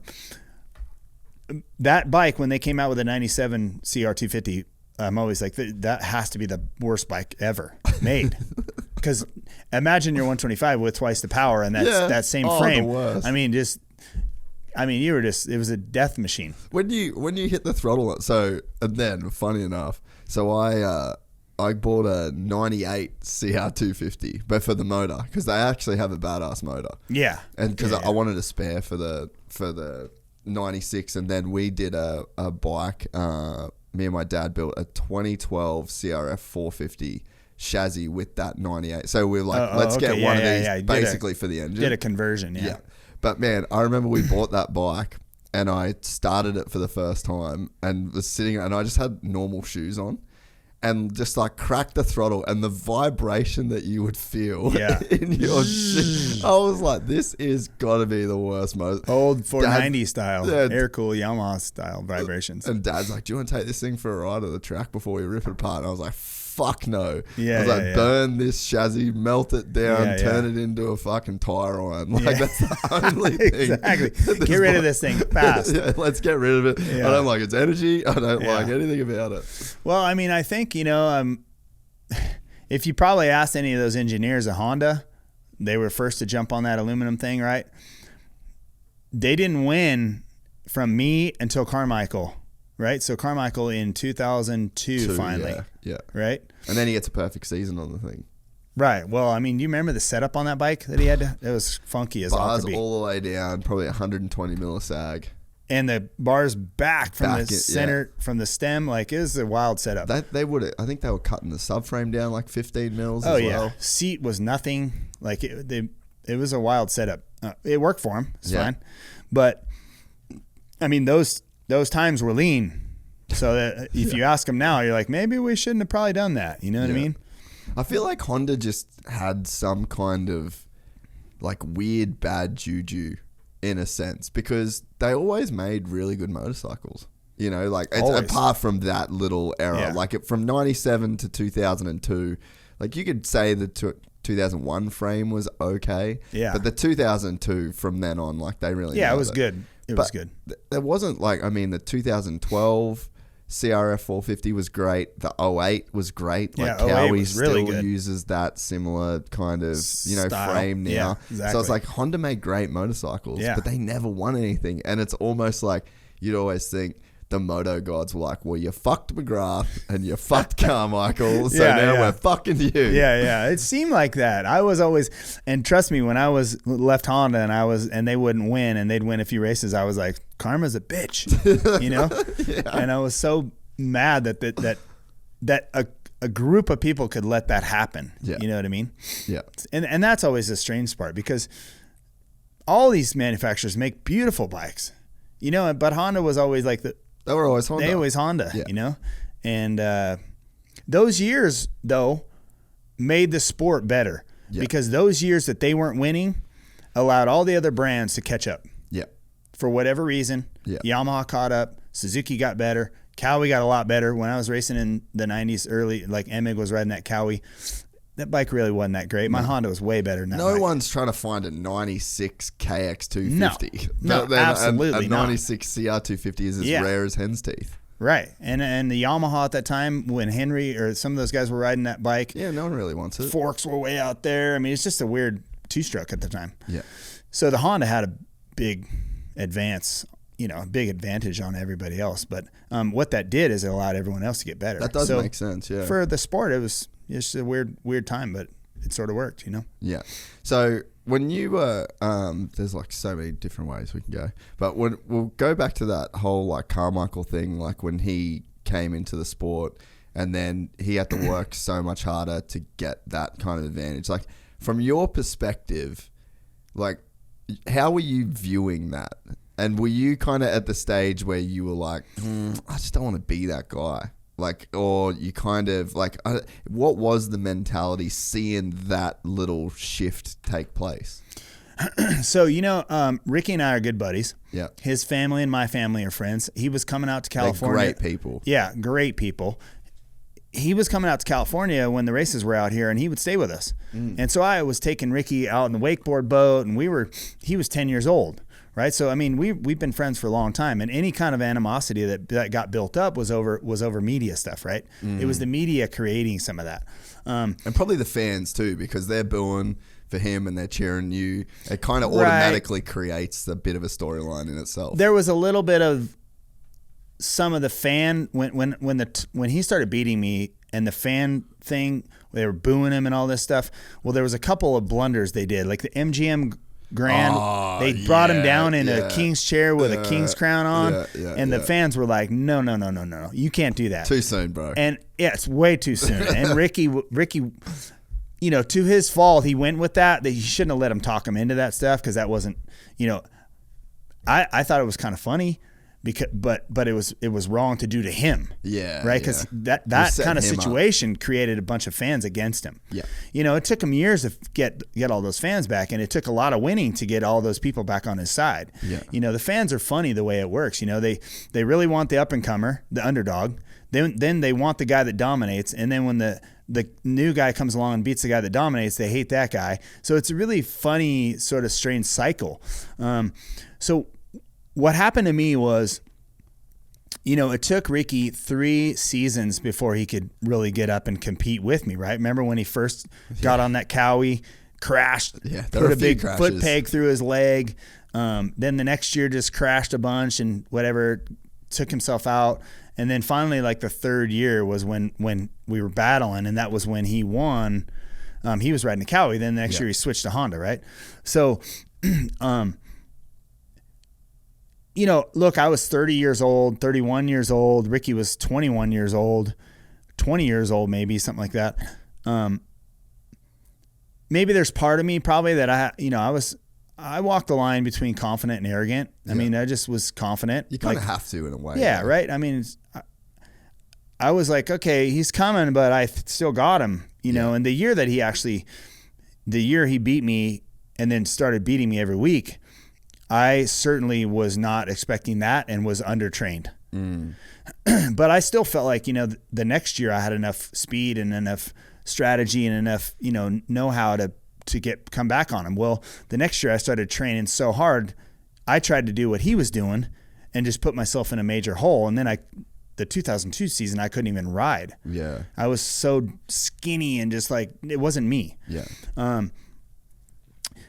And like we talked about, the window of confidence that he gained within that time where I wasn't able to compete with him. Yeah. My sense or my hope for being able to compete with him again was gone. It was lost. Yeah. Right? Because he gained that confidence. Now he knew he was supposed to win. Even if I was up there, he could sit behind me and just go up, okay, time to go, and just go. Yeah. And those are the things that I did to Bradshaw and Stanton and a few of the guys when I raced. Yeah. Once I figured all the puzzle out, I was like, I love Bradshaw. Yeah. He was one of my favorite riders, you know. But when I got behind him, I would just, and as weird as it is to say, I would just laugh. I'd like, okay, all right, time to go now. And I would just blast off and beat him when he was riding really well. So those are the types of situations that happened to me with Carmichael. You know, he could sit behind me, and even though he loved me, like as a rider, we were friends, but you also look up to these guys, and you know, at some point you gotta break your heroes. You gotta break them. Yeah. And that's where he was at. So with it being a little bit out of shape the year that he started beating me, then trying to chase it really hard and screwing myself up and not being able to ride, any hope of getting back that battle was lost. Yeah. Right. So the timing is everything, right? Yeah. I mean, it took him 3 seasons though. I will say that it took him 3 seasons before he could come up and compete with me on a regular basis. So that was good. I held him off for a long time. When you put it like that, that is quite a long time to have, you know, kind of keep that reign, you know. For someone that is the best in our sport ever, Carmichael, to hold him off really to get to my level for 3 seasons was a pretty good accomplishment, right? Yeah. When I came in, those guys couldn't say that. I beat him in the first year. Yeah. You know, Dungy came in, he beat him in the first year. So there's those times when that guy, like if Ricky Carmichael, the great Ricky Carmichael, was as developed as he was when he was 24, and he came in with that kind of, you know, at a younger age, he would have beat me right away. Yeah. Right. So he just had to figure out the puzzle. And I'm just, you know, look, I'm proud that we can sit here and go, hey, the best guy ever in the sport is the guy that took over from me. Yeah, yeah. Right? But you can still say that you're the best ever when it comes to the stadiums too, you know? So I feel like there's always not contention, but I feel like you're just always going to have that seat at that table. And it's like in surfing, if you were the best ever at pipeline. Yeah. It's like, okay, so that's the best wave. It's the gnarliest wave. And he's one of the most out of it. You've just automatically, like, yeah, mate, did he win the most world tours? Did he win the most events on a world tour? No, but, you know, so you've kind of, I feel like you've got that bit. Well, I'll always have that until someone comes along and beats that, right? Yeah. You know, there can only be one King of Supercross. Yeah. And so I'm proud to be that guy. I mean, I love the sport. I love what it's done for me. I give back as much as I can in a fun way. But I mean, it's just amazing that the dirt bike was able to do that. You know, I'm just one of the lucky ones. If I started earlier, I may be working right now, maybe doing something else. Yeah, it's just timing is so crazy. Yeah, it's timing. And it's cool that you can sit here as well and just call it exactly how it was. Like, because there's so many times where an athlete, like, the next generation should be better than you. Like, if you did your job right, it should be better than you. Right. And it's like, what happened should happen. Like, there's just this dude, because you did it to everybody else. Right. And it's like, there's a guy, but I guess the difference is maybe what it took to beat you was something kind of crazy. Whereas it seems like you beat those other guys by almost like reimagining the sport in a way. But sure, it wasn't like, it's hard to say. Like, to me, it's like for Carmichael to beat you, it's like he put his body on a dyno. And yeah, you know what it's I mean? pretty true. Yeah. Whereas like, and then it was still a car and he was still, you know, doing the thing, but you just got the car on the dyno and you just made the car like really, really fucking gnarly. Refined it. Yeah. Yeah. Whereas like you changed the way that you drove the car. Like the car didn't change that much. Right. You changed the way that you that drove is, a car. I mean, that is a little bit true, right? Because I hit the window of when the sport was changing a little bit. Yeah, like I was exactly. able to change the style of the sport. Yeah.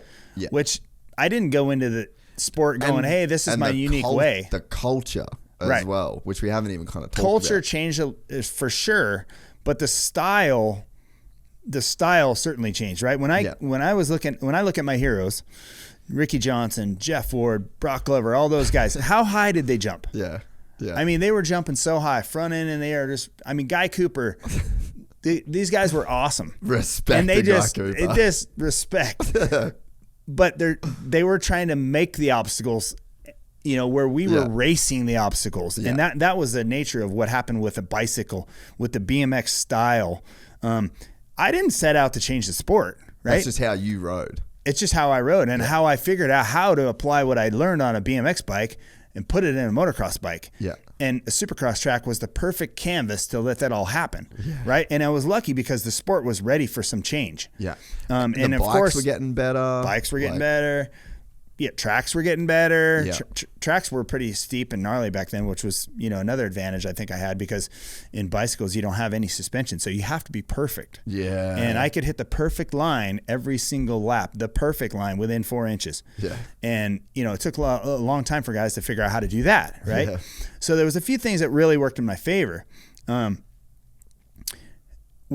Carmichael's case, he revamped what it took, right? He could ride the motorcycle as good as... He copied what you did on the motorcycle, but then made took himself the fitness thing better. To a whole nother thing. So now, you know, and to take that into now today's account, right? You take all those guys are doing the Carmichael method. They're training like that. So now how do you get one guy to stand out? Yeah. Well, then I think that's where it's just this ultimate pendulum swing, right? Yeah. It was like you changed the way the bike was ridden, and then it was like now everyone copied that, and then they just got better, like human potential wise. Yeah. And now you see Jet is kind of riding the bike so differently. Totally. I mean, people argue that people say he's not, but I do really think he is. Like the way that he's using a 450, and I think Rhino said it really well the other day on here when he's like, Jet's making it not about fitness as much anymore. He's making it about riding skill. Because the bike is so fucking fast. Yeah, right. The track is so rough. Yeah. Like, how do I just put this thing around the track as perfectly as possible, like you said, perfectly as possible with, you know, I don't really think Jet uses the brakes that much. You know, I don't think Jet goes through the gears in the same way that other guys are. Yeah, he's doing it with finesse. Yeah, it's so you know, so then it's like human performance. Finesse and like you look at Eli Tomac, right, and he's gonna muscle that bike and do things that people can't do because he's stronger than them, he's more fit than them, which is the combination that he found that works for him.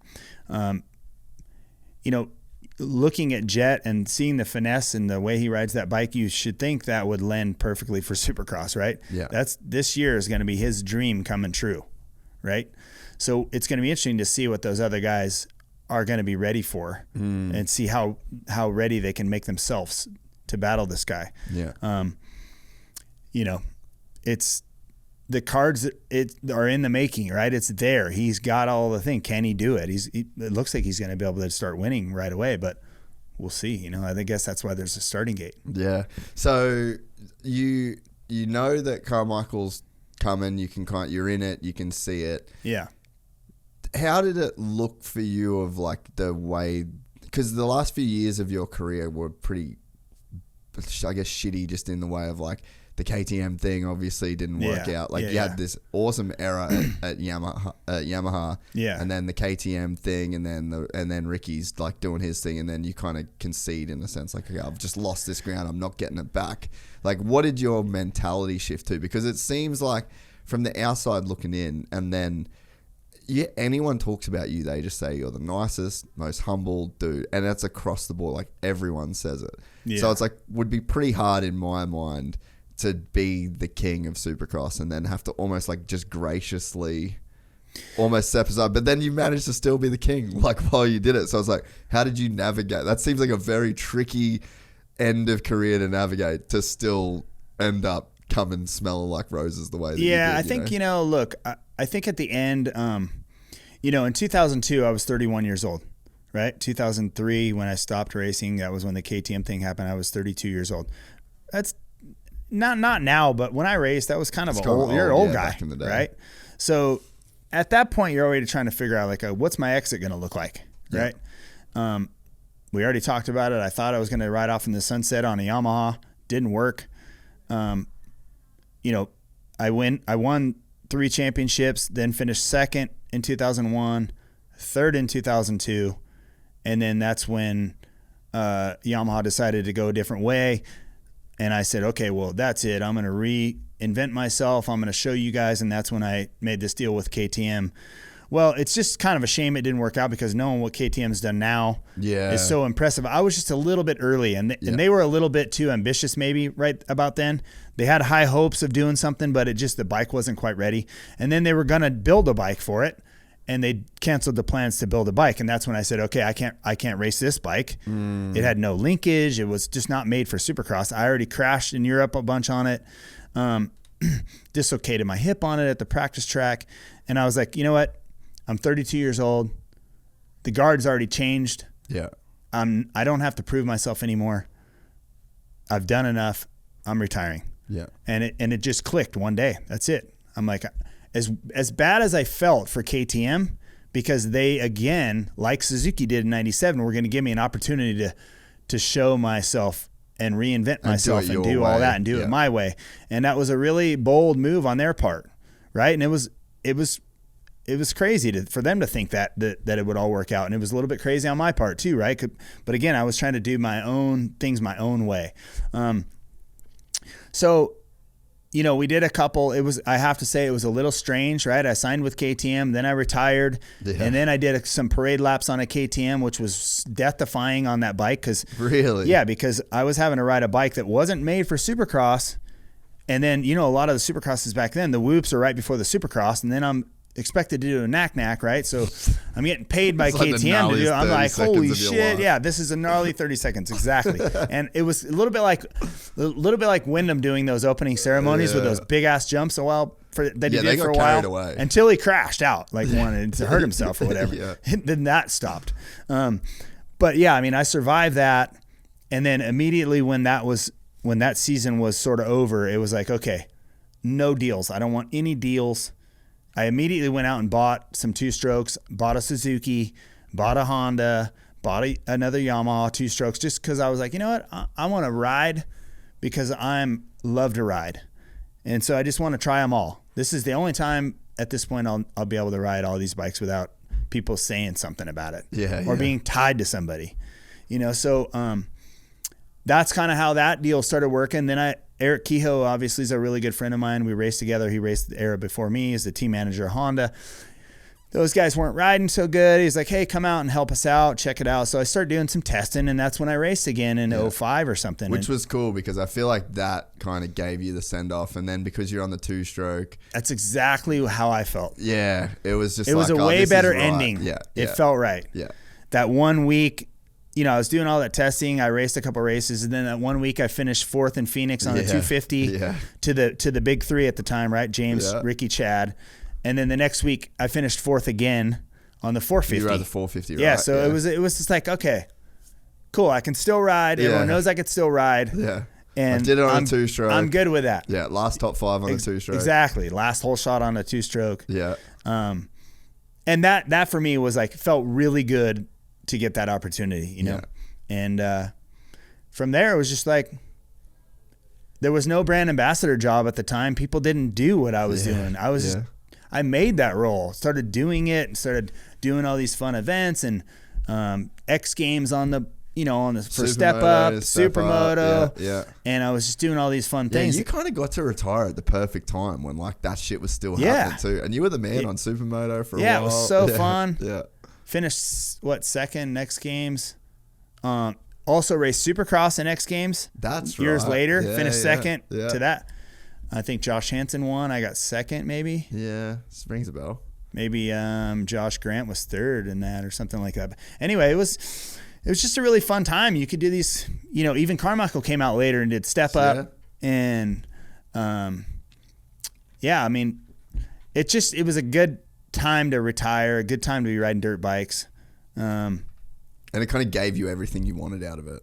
Totally. Yeah. And then throughout that created a new fun position, and that's valuable now to every manufacturer out there. And now I've been with Cowie. I mean, I started my career on Cowies. Yeah. I won my first Supercross on a Cowie. I was Team Green for a couple years there. And then when it came time to go to my pro career, they had other guys going to Team Green, and I went to the Pro Circuit Honda team. So, in a way, when I signed with Cowie again, Monster was part of it. Yeah. It just everything made sense to go do something with Cowie and do this ambassadorship with Cowie. And I'll tell you what, man, it's been so fun. So many fun opportunities. I really enjoy the people at Cowie. Yeah, they seem like a really awesome bunch of people. It's a fun group of people. Yeah.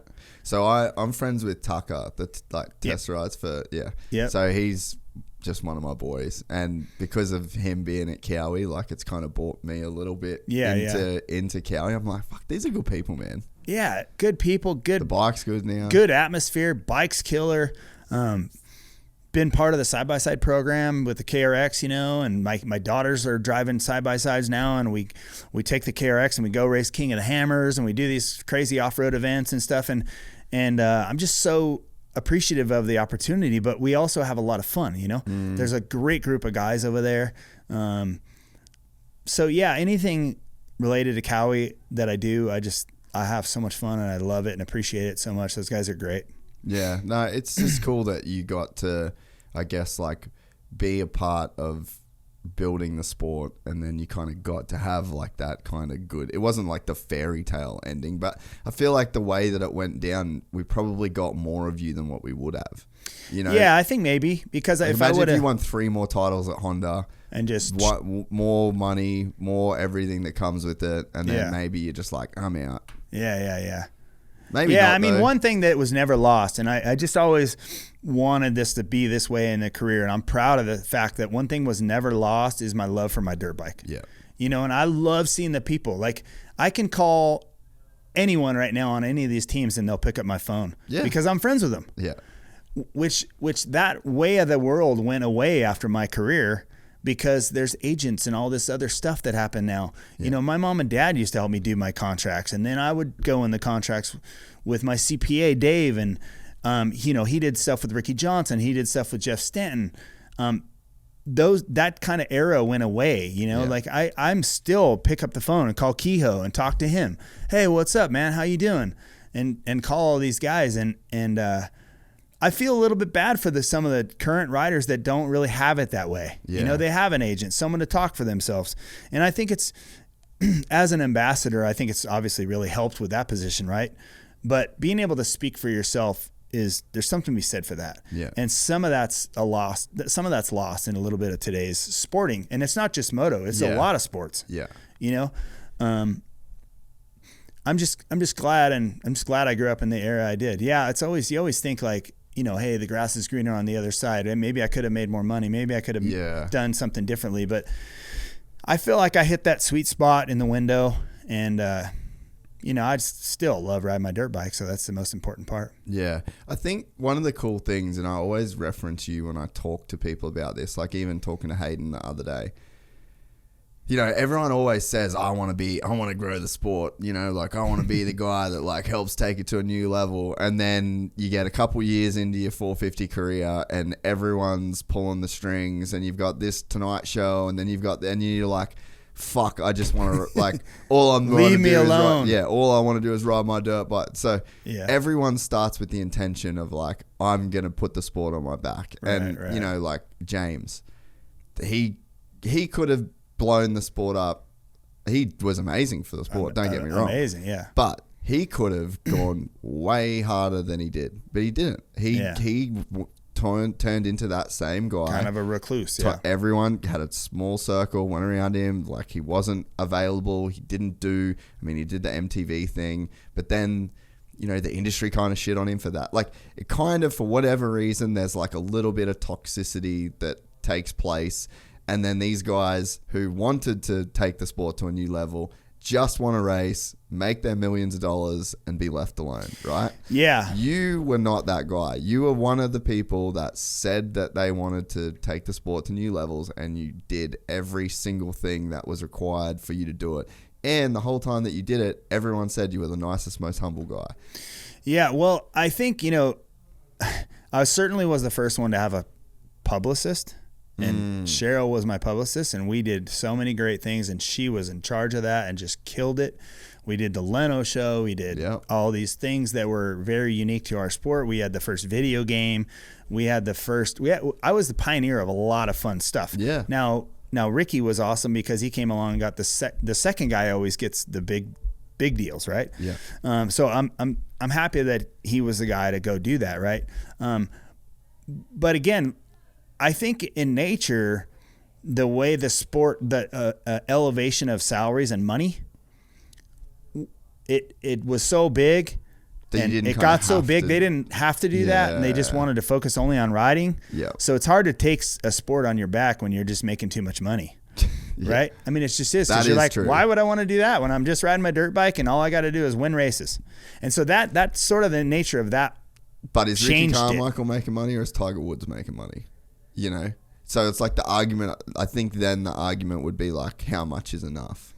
But I think that's a fair question, because the balance of trying to be a pro athlete and be as in shape as these guys have to be in, and then take time to go do the Leno show or something like that.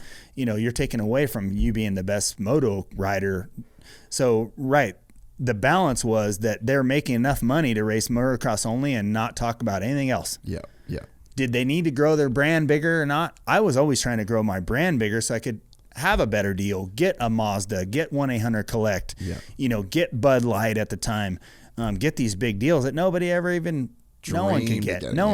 Yeah. But that in turn elevates the optics of the sport, the overall, as a whole. And I think that, you know, like, the guys at the top might be making enough money for themselves. Right. But it's only 3 or 4 dudes. It's not an entire sport that's making that money. And I think that the difference in what you did by taking the sport on your back is you ended up making more, like you ended up not eating more from the pie. You made the pie way bigger. Right. And I think that's what it means to take the sport on your back. Right.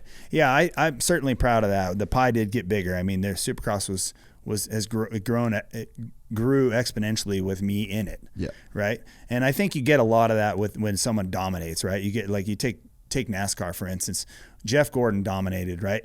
No one knew. I mean, NASCAR was big, I guess, if you're a car racer, but just us as casual fans, that guy blew the sport up because he won so much. Yeah. Tiger Woods in golf. Michael Jordan. All these guys that, you know, Lance Armstrong. Yeah. Who would have watched cycling if Lance Armstrong wasn't in there? Nobody. Yeah. So, you know, then take that further. You got Jimmy Johnson, who went and continued to win.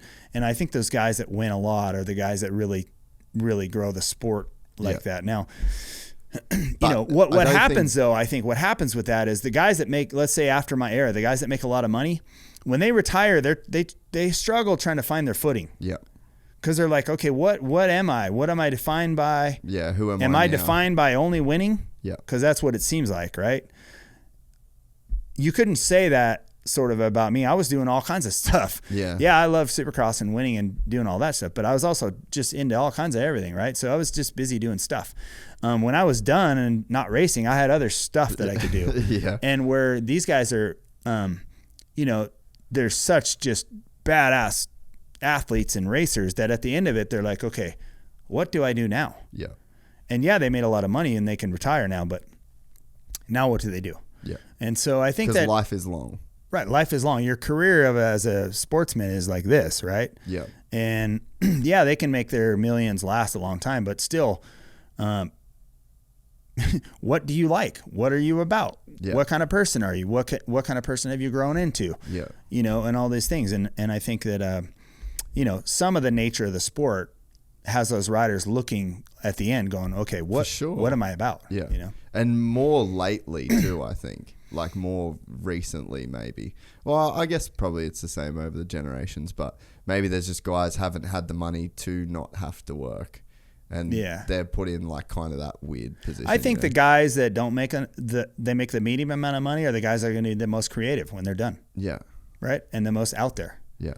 Yeah, because they've probably had to bootstrap a few more things. Yeah. Exactly. So they've learned a little bit about that along the way, and so that was kind of me. I was like, you know, I was always in the nature of like, hey, someone's got to win. I might as well be me. But at the same time, I was just trying to find ways of how I can grow myself, how I can be bigger, so then I can get the bigger deals. Yeah, you know, and still allow myself to race and you didn't have like Instagram. I think these days too, like a lot of people think that I've got an Instagram, but for you to have a publicist, like I was in Australia, 4th of July.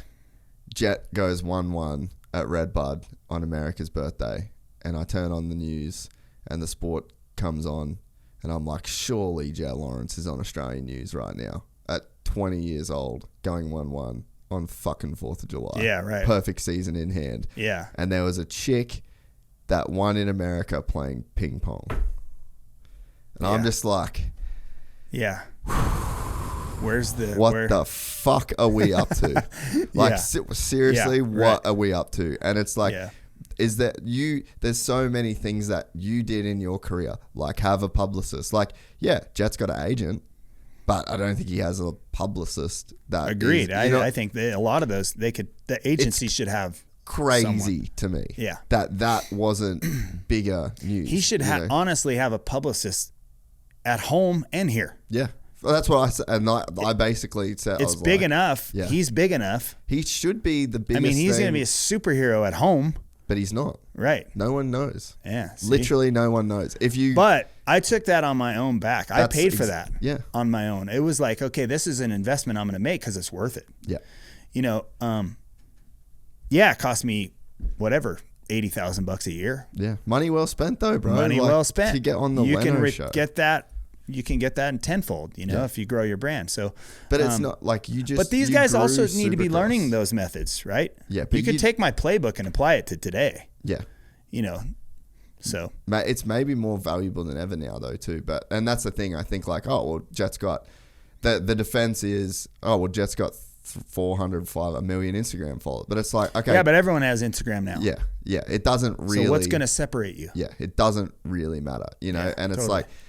But I guess were you cognizant that you were making everything bigger, or were you making everything bigger as a proxy of you just wanting to make it bigger for yourself?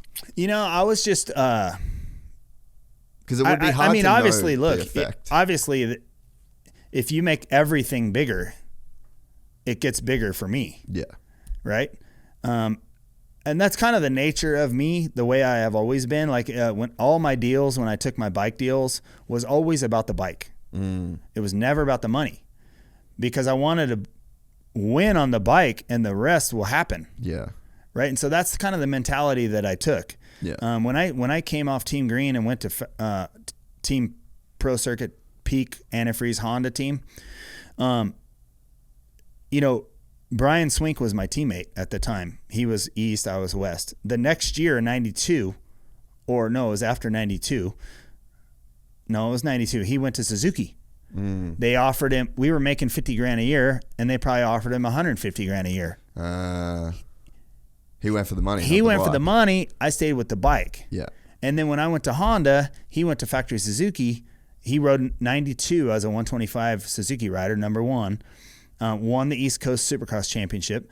The next year he was going to be factory 250 rider. But guess what now? I have a factory Honda and he has a factory Suzuki. Yeah.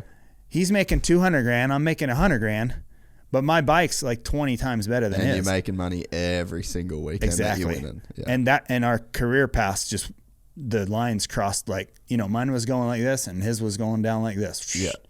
So I just tried to always remember that part. If I can win races, the rest will happen. Yeah. And so the same thing with promoting the sport and stuff. If I can make this good for everyone, it's going to be good for me too. Yeah. And I just tried not to think small, you know. My dad really helped me get a Mattel Hot Wheels toy deal, right? We had toys going. Really? We had RC tracks going, you know, with motorcycles, Jeremy McGrath motorcycle thing. Yeah. And so we had the PlayStation games, you know, Supercross 98, and then Supercross 2000, Jeremy McGrath. And then, you know, all these little things just kind of added up into one big thing, right? Yeah. So, you know, it was really about growing the whole brand, right? Yeah. Yeah, it was almost like, now that I'm like listening to you talk about it, it's almost like you needed to make Supercross better so that your brand looked better in a sense. And so you were just like lifting it. Like you couldn't help but come up because you're like, all right, I need this game. Yeah. We got this game coming out. You go to Feld. I don't know how the conversation goes. But it's like, hey, I need this, and I need this, and this from you. It's almost like you're pulling things together because you had this vision of like what Jeremy McGrath could be. And Supercross needed to get to a certain level to like live up to that in a way. Yeah, and I think today's world, you know, some of the stuff that goes on is a lot. I mean, in order to be a pro athlete and be the best, you got to be a little bit selfish. Yeah. But I was willing to accept the growth of building someone else's brand too. Yeah. To build all of our brand, to so build, you felt to build like our you money felt maker. Like that. Yeah, totally. That makes sense. And to build our money maker, which is the sport for all of us. Yeah. I was willing to get other guys and let's get this whole package going. Yeah. It would create a better opportunity for all of us. Yeah. And so, you know, that was kind of always the mentality I took. I'm no business guy by any means. I've, you know, tried to learn along the way and listen and just try to apply some of the things I've learned along the way to be a better businessman nowadays at an older age. But I strictly try to do stuff with passion in mind, right? I mean, if I'm not passionate about it, you're not going to be great at it anyways, right? Yeah. The world's not all about money. Yeah. Although some people think it is. In order to be good and want to promote and want to help and you got to like it. You got to like it. Yeah. Yeah. Yeah, no, it's definitely cool to hear that perspective on it because it was such a, like if you look at the very first time you were in a stadium to the last time you're in a stadium, like that's a massive difference in this. Oh my gosh, in this sport, you know. And I remember some of my memories, my best memories of motocross are watching you in like Australian Supercross. Yeah. You know, when you so fun, come over at number one on the Yamaha. Rode for those guys. Yeah. Craig Dack I rode for, and then I rode later on a Honda with Yariv. Yeah, and his group of guys. Yeah. Chad was there, and then, so yeah, I mean, Australia's always been fun, you know. But I think I just remember like you looked bigger than the sport, you know, and it was always seemed like you were. This team had this sponsor. You had 1-800 and you had Mazda and, you know, Bud Light. And it was just everything that you did seemed like it was on a bit of a grander scale than what the sport was currently at. But then it kind of caught up. And then you did another thing and then it kind of caught up. Yeah, I think, you know, like we all know this to be true, right? Perception is reality. For sure. Right? So what you see, and then you being so far away, and then I'm showing up, you know, and you're thinking U.S. standards Supercross. Yep. You know, same things probably Chad Reed thought of when he was thinking of Supercross. Like, whoa. Yeah. You know, he used to tell me all the time, like, all I could do is watch you race Supercross, you know, and that was all I wanted to do. Yeah. And he figured out his pathway to get to the U.S. to do that. And, you know, for me, when I was coming up and riding dirt bikes as an amateur, I sucked at Loretta Lynn's, right? And right now that race is everything for these kids, right? I sucked so bad there. I won it in the C class. Yeah. But then I never did anything after that period. So I was so lucky to get a factory ride, to be honest. I was one of the guys. Luckily at Ponca the week before, I killed it and won like a bunch of 2 or 3 overalls and won the overall thing. But, you know, all I was trying to figure out is navigate a pathway to get myself to the stadium floor, because that's where I knew I would be good, right? But unfortunately, you got to go through all these channels to get there as a kid. So, it's the same with these guys that are coming from Oz and coming from different places. They got to find a way, pathway. Is it MXGP, then to over to here? Look at Tom Vial, for instance. His dad. I raced his dad. No shit. A bunch in Supercross at Bercy many times. He was an MXGP rider, and now his dad dream was to come here, and so his kid, he was probably showing his kid the whole time, like, US Supercross, check it out, here's the goal right here, but we got to do GP first, and then now he's over here. Then you right. Do that. So it's everyone tries to find whatever way it is to get to that ultimate. Some never find it. Yeah, I was lucky. Yeah, no, so true. So when you first started getting these bigger kind of outside industry, or simplest way to phrase this question, when did you start to become like Showtime? I had Showtime on the butt of my pants in '87 at Loretta's in the C class. So you were just Showtime the whole time? I was Showtime the whole time. And the reason I have that nickname is because I had my own track and my house used to sit on this pad above my track. Yeah. And I was always out there jumping. Is that the one that was on the side of the freeway? Yeah. It's like before the hospital. By the hospital. Yeah. So when I grew up there was nothing. There was nothing. Was a freeway there? Yeah, it was there, but it was just a two-lane little nothing. So I was always riding in the back on my track and always having my mom and dad watch me, and that's where my dad was like, we got to put Showtime, because I'm always like styling and doing all this stuff. It was so corny for back in the day, but I was a kid, I was like, check this out, Yeah. And I loved jumping even before I could ever even race Supercross, so that's kind of where that came from. And me and Davey Coombs always talk about it, like, hey, 87 Loretta's, you had Showtime on your pants, why? And I was like, I don't even know why. I had JT orange pants with Showtime on the back, and it was just, that was always the way it is. And I like to show off. I don't like to talk a lot about it. I just like to do it. Yeah. And that was kind of my way to express myself. But I think that's so cool. But I think Showtime kind of took on its own life in the 90s and early 2000s, where that became, like Conor McGregor, the Notorious. You know what I mean? Yeah. Like it became a thing. When did it start to feel like it was becoming a thing? Or is it like losing weight where it's like you kind of don't know? It just sort of happens over time. But I think when you start to dominate, so when I was starting to win a lot, and then it was always like styling over the finish line, and then the last lap on the triples, and it started to take on a life of its own. And then when the knack came out, when I started doing the knack is when it like really became. Isn't that crazy? Yeah, it really became the thing, and then that took on a life of its own, right? So then everyone was coming up with something, right? That having a good nickname, it can really help your brand too. It's branding, yeah. Yeah, and so it just and then I played into it. Like I was always having crazy helmets, and I was doing these wild helmets with Troy Lee, and we were doing it for Anaheim for the openers and all this, the fire coming off my helmets and all these weird taillights. Yeah. Like you and Randy with the blue hair. Yeah, exactly. Blue hair back in 98 or 9, whatever that was. I mean, we were always sort of trying to do something to make people look at us. Yeah. Right? I mean, that's basically what we're doing. Yeah. And luckily, like for instance, like with Troy Lee, he was his business and my career were coming up together. We were helping each other, and he's so creative, and we would sit in there and laugh and go like, hey, let's do this. Let's come out with a helmet with like dingleberries around it, like a lampshade. Yeah. Okay, yeah, let's do that. Yeah. And then I'd go out and win with it, and it was like, holy shit, dude.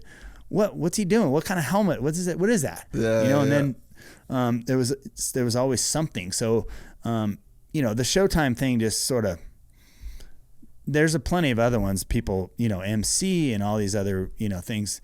But the Showtime always kind of stuck, Yeah. And I think that it definitely, I think that particular character within the sport is what really kind of catapulted the sport, you know, and maybe. Well, I think from me, like from when I looked at the sport as a kid in Australia, and like we could just get VHS tapes every now and again, and like we'd have to tape stuff if it ever came on TV and shit, you know. So it was kind of like a pretty 2 a.m. on a Tuesday night or something. Yeah, legit, and like trying to pause the commercials so that you didn't have to like watch. The Right. But it seemed like that Showtime, the '90s, it just really everything kind of it just went from like hay bales in a stadium to the show neon that lights we see now, lights, and you know, and I think there's, you know, the US Open had a lot to do with that, with the way that, you know, like the way they did that whole deal. And so it's like obviously there was a lot that was kind of going into it, but it just really seemed like you were the face of that. Yeah, I think, you know, one of the things cool is Feld was also creative too. You know, they when we were changing, they were changing, you know, and they created a better platform for all the riders. You know, better show, better lights, better opening ceremonies. Yeah. You know, they let us do opening ceremonies, like, you know, let us ride a fast lap, do some jumps, ride together, you know. And who was putting forward those ideas? Was that coming from you guys? Yeah, I mean, you know, there was a guy named Gary Becker that was involved before it was Feld, when it was like, you know, SRO. Then there was Charlie Mancuso, and then there's, you know, Todd, and then, you know, there's been a lot of great people that love this sport that have really backed this thing for a long time, and you know, we had many conversations of, hey, what do you think about this? What do you think about this? And I was lucky to be in those conversations, right? Because I was the top guy at the time. Yeah. And I got along with those guys really well. Yeah, I mean, they were creating a platform for us, and yeah, I mean, we all spoke about it together. It wasn't like if I wanted to do something, they would say no. Like, hey, okay, let's think about it. How can we make that creative? And you know, they were investing in the lasers and the smoke machines and the music and all the stuff that went on with it. So, you know, look, I was the guy dominating and winning, and you know, the name people were hearing and the Showtime thing and this, but the sport itself was growing too. Yeah. And so I remember the first time we were ever on like SportsCenter. You know, it still doesn't happen, which I don't know why. I don't know. But I got on SportsCenter a few times after winning, you know, 10 races in a row. Finally, I got on SportsCenter. But, you know, it's weird to me to think that motorsports doesn't really get us any time on, you know, even if it's just a hair on some of that, you know? Yeah. Formula One does a little. MotoGP doesn't even get on it. No, it's crazy, know? Yeah. So, but US Supercross should be on SportsCenter because it's an American sport, and it's just like, it's as big as the others, and more famous than the others. Yeah, yeah, and again, I think that's a little short-sighted, because if someone at ESPN could they could help grow the whole sport. Yeah, you know, and create more superstars. Yeah, create more known figures. We're in the perfect time for it now too, because I think there were obviously a lot of other great guys around you, but it was so focused on you through that period of time. Nowadays, like, Chase is like the American quarterback out of Ohio State. Yeah. You know, like there's the most clean-cut American kid, athlete kind of dude. You got Jet, like Justin Bieber of motocross. You got Hayden Deegan. You've got Joe Shimoda from Japan. You know, like you've got AP the cowboy. Yeah. Like there's more. Absolutely. Eli Tomac is the fucking American Eagle. Yeah. You've got Ken Roxon. Like you've got such a. Eli's a Bruce Springsteen of Supercross. Oh, dude, you know what I mean? He's just like, you know, Americana as it gets, you know. Dude, I was in Rome once, and it was like the night before I flew out, so we had one night in Rome. And Bruce Springsteen played a 4-hour set in these ruins right next to my hotel room. No way. We just sat on the balcony with like wine and cheese and just watched Bruce Springsteen play for 4 hours in Rome. Most random thing. But a memory you'll take with you forever. The best, dude. That is the best analogy ever. Yeah. Eli Tomac is the Bruce Springsteen of American motocross. He is. It's pretty. I mean, he's just the guy, you know. But so you think like right now too, especially the world is just so horned up over like a real man, you know. It just feels like we've lost our way of what a man is these days. Right, yeah. Eli Tomac, ladies and gentlemen, he's just been there the whole damn time. Yep, I know. He showed me a video the other day. We were at Washougal, and we're talking about bears or shooting or something. He's like, "Oh yeah, look at this video, dude!" And he's like, a fucking huge bear came up to his back. His wife's at his place house? in Colorado. Yeah. His wife's hit the button to like go to get groceries, and there's a huge bear like trying to rummage through his trash. And his wow. wife, they've got like the ring cam, you know. Oh wow. And his wife's like, "Eli!" Just lost it. Did he get it? No. It was gone by then. Ended up. He's got this gnarly dog. I can't remember the name of it, but it's like one of those bear dog kind of things. And the dog straight up ran out and was like circling the thing, yelling at it. It probably was a black bear anyway. Right? Yeah, I think it was, but it was big. Yeah, black bears are in nature not quite as gnarly as, say, a grizzly bear. And I don't even know if grizzly bears are in sort of, you know, southwestern Colorado. Yeah, because he's more like New Mexico, eh? Yeah, he's right on the corner of Arizona, New Mexico, Colorado. It's called Cortez is where he's at. Yeah. It's by Durango. Oh, and so it's kind of like the south. It's on good the mountain biking in Durango, right? Yeah, it's like the Mecca. Yeah, they used to do like Norba series and stuff. Yeah, totally. There, right? Yeah. Okay. So he's on the western side of the divide, the continental divide. So he's on the western side of that. Yeah. Which seems pretty unusual for the bears, but I mean, you go to Mammoth and there's bears. Yeah. Right. So. But yeah, that must have been pretty cool ring cam video. Oh, dude, yeah. His wife probably was freaking about it. Yeah, she was tripping. Yeah, but as you would, the kids were just standing there. Just don't leave the kids out in the yard. Yeah, but this, I said, dude, shout out to the dog. Like, it's good to know that you've got a dog that would actually do that. Yeah, right. Because the dog just ran out and just started losing it at this bear. That's cool. But I mean, American right there. Like, it doesn't get more American than Eli Tomac in Cortez, Colorado. Yeah. Like doing his thing. And just to be, he's just the champion of champions. You know, like he's like that Dale Earnhardt kind of style guy. Yeah, just like the full American champion. So it's like we can support that now. And I think Supercross is definitely getting better.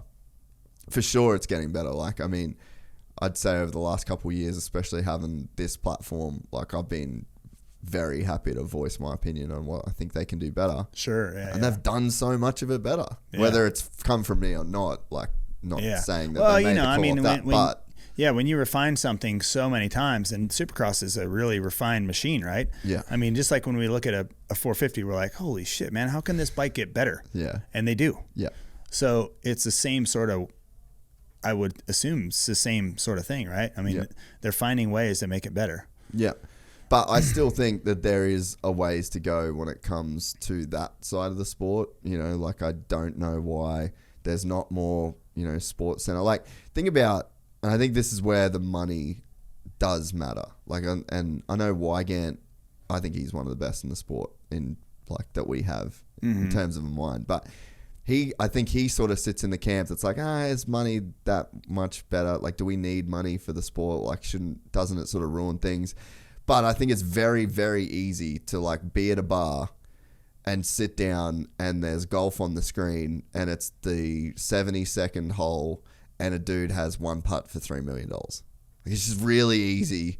And any person, like, if it's like, anyone would be interested in that. Yeah. Yeah. Any person can watch that and go, damn, that's $3 million to make that. Like, it's relatable, or you could understand the emotion. You miss a putt for $300,000 or 100%. Whatever. So like, that's where I think the whole SMX thing and having that $1 million on the line. So like, let's play out, and they royally fucked it on the broadcast, which sucked. But you've got Ken Roczen, Chase Sexton, and Eli Tomac in the last race of a 31 race season, battling for $1 million. Chase Sexton is out front. If he doesn't crash, he wins $1 million. Bang, he crashes. Jet Lawrence is out front. Okay, if Ken Roczen passes Jet Lawrence, he wins $1 million. Yeah. If Jet wins this race, he wins $1 million. Yeah. And like, that's the dream scenario. So you take that into a 30-second Sports Center, Chase Sexton fucking brainsing himself in sand. Yeah, exactly. You know, like, while leading, just an explosion of sand. Jet almost kills him. Yeah. Roxon's coming up. Jet wins $1 million, 20 years old. Fucking drops it. Iconic photo. Like, bro, Tell me there's not a better 30-second piece of ESPN content that you could make. There's not. And it's not made. Yeah, I know. So that's a problem. Yeah, that's a problem. Yeah, I would agree. I mean, I totally agree. I mean, even if you took the big time money and applied it to the 16 or 18 rounds of Supercross and it's at the end like that, that's Sports Center worthy, like even, but this SMX 3-round championship thing was pretty interesting, especially at the end. Like you said, they're fighting for all this money, and it's the last moto. Yeah. So it couldn't have worked out any better for them. Oh, they nailed it. Yeah, I think they nailed it. I think they nailed it. They need to refine a few things. In my mind, I didn't quite understand how the points, even as a avid fan, how the points thing worked out for Jet. Right, he didn't race one Supercross. And then he raced motocross, and so the points must have been similar to get him. Well, I think it's because so the same way that like Barsha didn't race all the outdoors, so like you've got to earn enough combined points to get into the. So because Jet won every single moto, he made enough points. Yeah. So and I think like I think the points thing will definitely continue. I liked how it went single points, double points, triple points. That was cool. That was really cool, I thought. I think I love that as well. I wonder if there's a way to implement the full championship points into it though. But I don't know, like it would be hard. I think a good way to do it would be is shorten the Supercross series. Yeah. And they have the same amount of rounds, but start the SMX part with like, let's start the SMX part with, say, at round 12. And you go like, the SMX part now becomes 8. Yeah, so you're saying do like a 12-round Supercross series, but outdoors, just keep racing and then do 6. Or no, you could still race Supercross, keep going. Yeah, make it 18 weekends, but start the SMX points before the end of the sort of series, or kind of weird, I guess. Maybe you'd have like 5 rounds of SMX outdoor, then 5 rounds or 3 rounds of SMX. So then it makes 8 or whatever. So how about this then? How about now that Feld and MX Sports are working together, hanging, then they're cool and everyone's chilling. Are they? Yeah. Well, I don't know. They're cool enough. I think, cool to enough. Do this. Yeah, cool enough. It's worked. Yeah, like it worked. They the model's there. Yeah. Yeah. How about we go away from a Supercross season and a motocross season, and we do Anaheim 1, Hangtown, San Diego Supercross, Colorado outdoors, and how about we have a full season where they're changing changing bikes, changing setups. I think it would change, because so all the same points, and then you go to your SMX, and then you can take a couple rounds off, make it to where you don't have to race.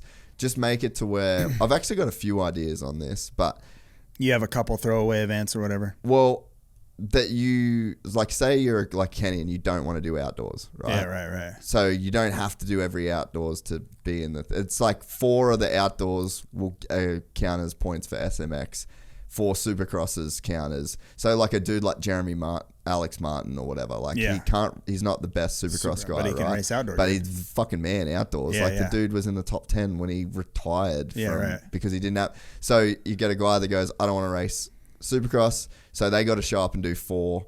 Maybe you make the night show, whatever. But instead of having an outdoors, a Supercross season, because the thing is, and World Supercross was cool for this, right? So the boys will fly to Abu Dhabi November 5th for the race. They'll all get there a week before. There's no practice track. There's no testing. You're done. Yeah. Once you get to the track, you're done. You got a long ass practice Friday.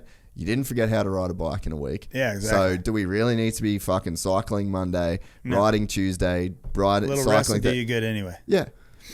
Let's have it to where, so imagine you got a race, A1, maybe you do 2 Supercrosses, then you go to Hangtown, then you do Parla, then you got 3 more Supercrosses, then you got Washougal, so you're sort of sprinkling it in.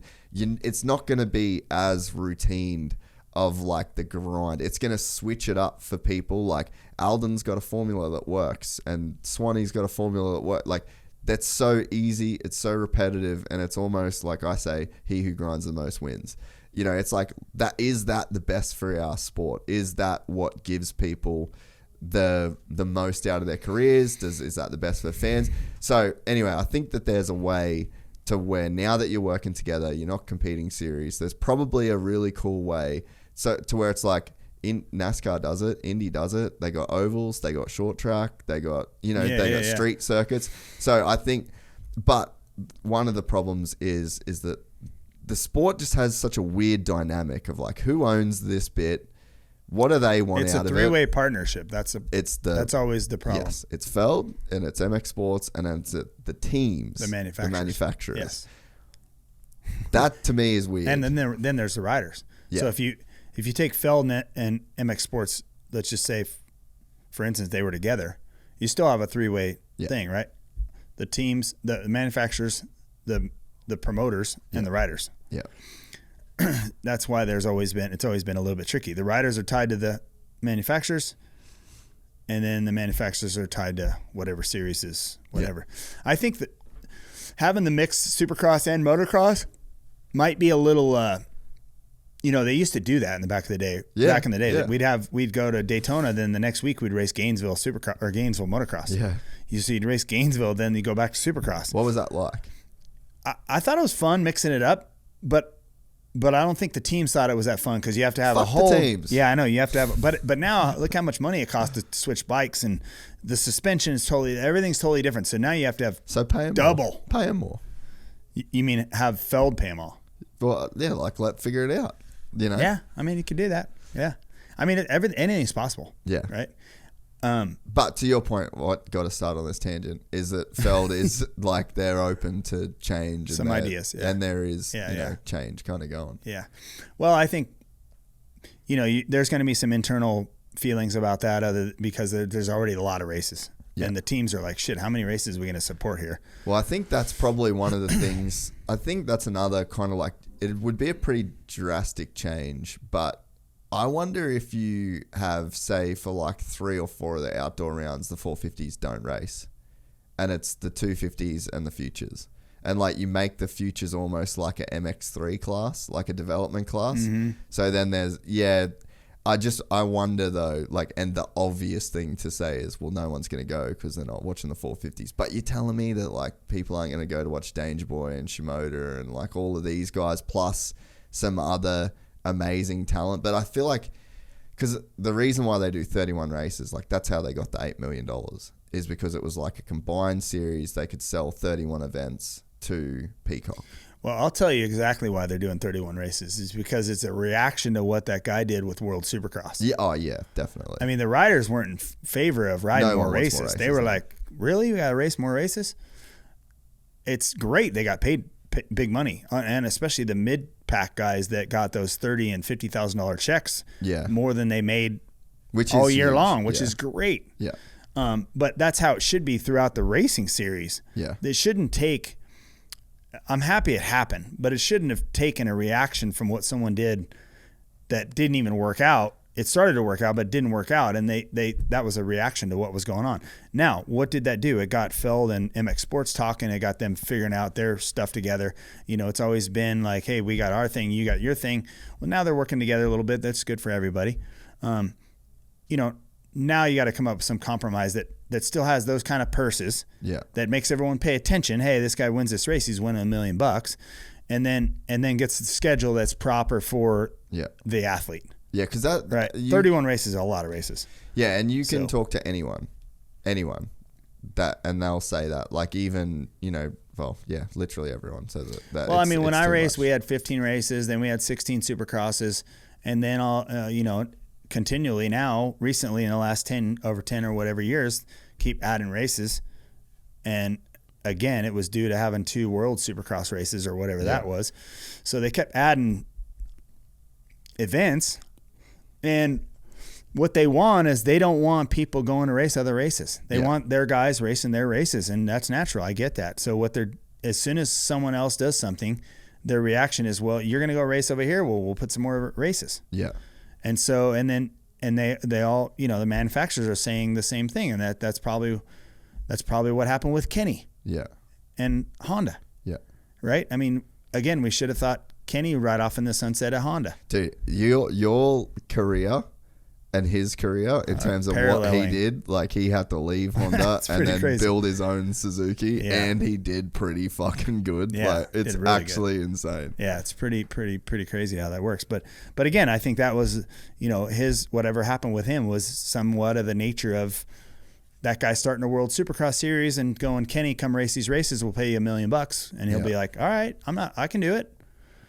And then that's when all the turmoil started to happen, and then that was the reaction of SMX to World Supercross. So, look, I'm a fan of these guys working together and doing all this stuff. Yeah, it shouldn't take a guy from that's not even. That's why competition matters. Like, literally, it elevates everything. America is built on free market capitalism. Right. Exactly. Like, and I think that's, I mean, not to start a massive conversation, but it's like that was one of the problems. Is like there was no competition for years. Right. So you've got arena cross, not the same sport. You had one Supercross series with no competition. That's why the pay is where it's at. Yeah, and it stayed so similar for so long because it's just like path of least resistance. And Feld, that's one good thing about the WSX is that it's got one owner with one property. That's their horse in the race. Like Feld has Disney on Ice, it's got Monster Jam, it's got like, you could literally say, and I don't think it is the case, but Feld could keep Supercross just so they keep stadium dates and stop other people getting in the stadiums like that. You could go that deep into it, but it's like you need competition. America was built on competition. A state by state, America's built on competition. Totally. You want it, California sucks right now, go to a better state. This state can change these laws so that it's a better fit and it's going to force these people to react. Right. Anytime you have no competition in an ecosystem, it's really fucking bad for the ecosystem. Totally bad. Yeah, I agree. So simple. Competition makes everything better. Yeah.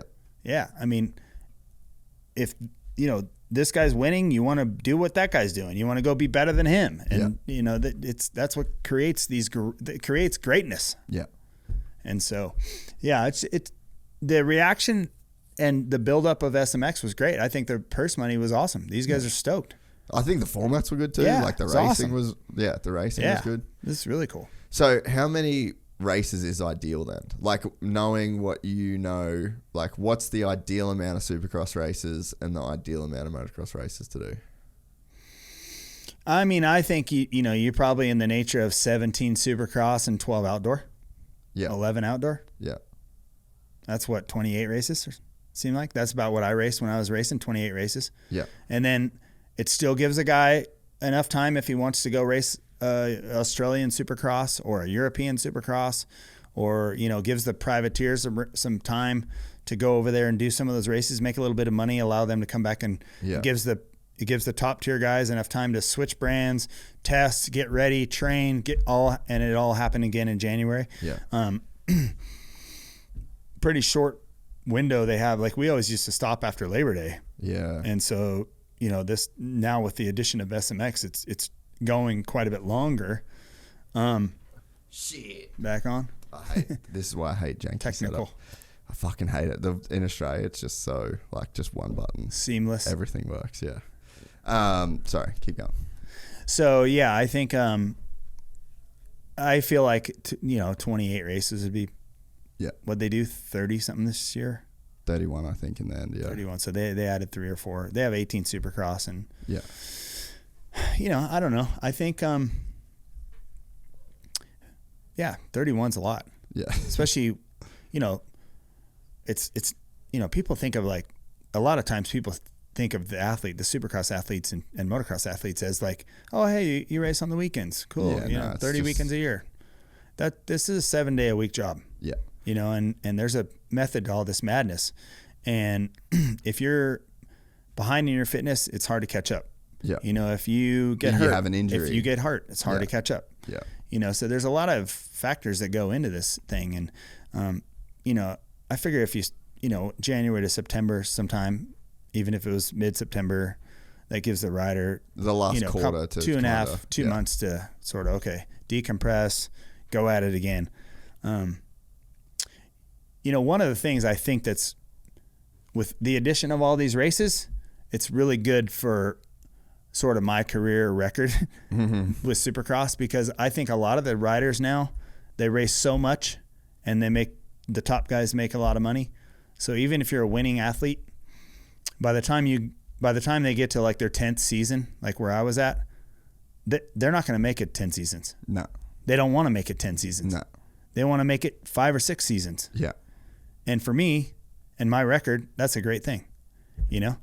So they can do whatever they want. It just keeps my record safe, really, for a while. But it is true. Like, and I think that the reason why, let's say, Feld and MX Sports would want to keep races is because, like, obviously that's how you make more money. Like, they make money when their as races a package, are yeah. But when you're just churning dudes out of the sport at a higher rate, granted, we've kind of seen some dudes go a little bit longer, but it's like it makes sense to keep Jet until he's 35 years old. So that's 15 years as a sport where you could build a star. Like, look how long Tom Brady's been around.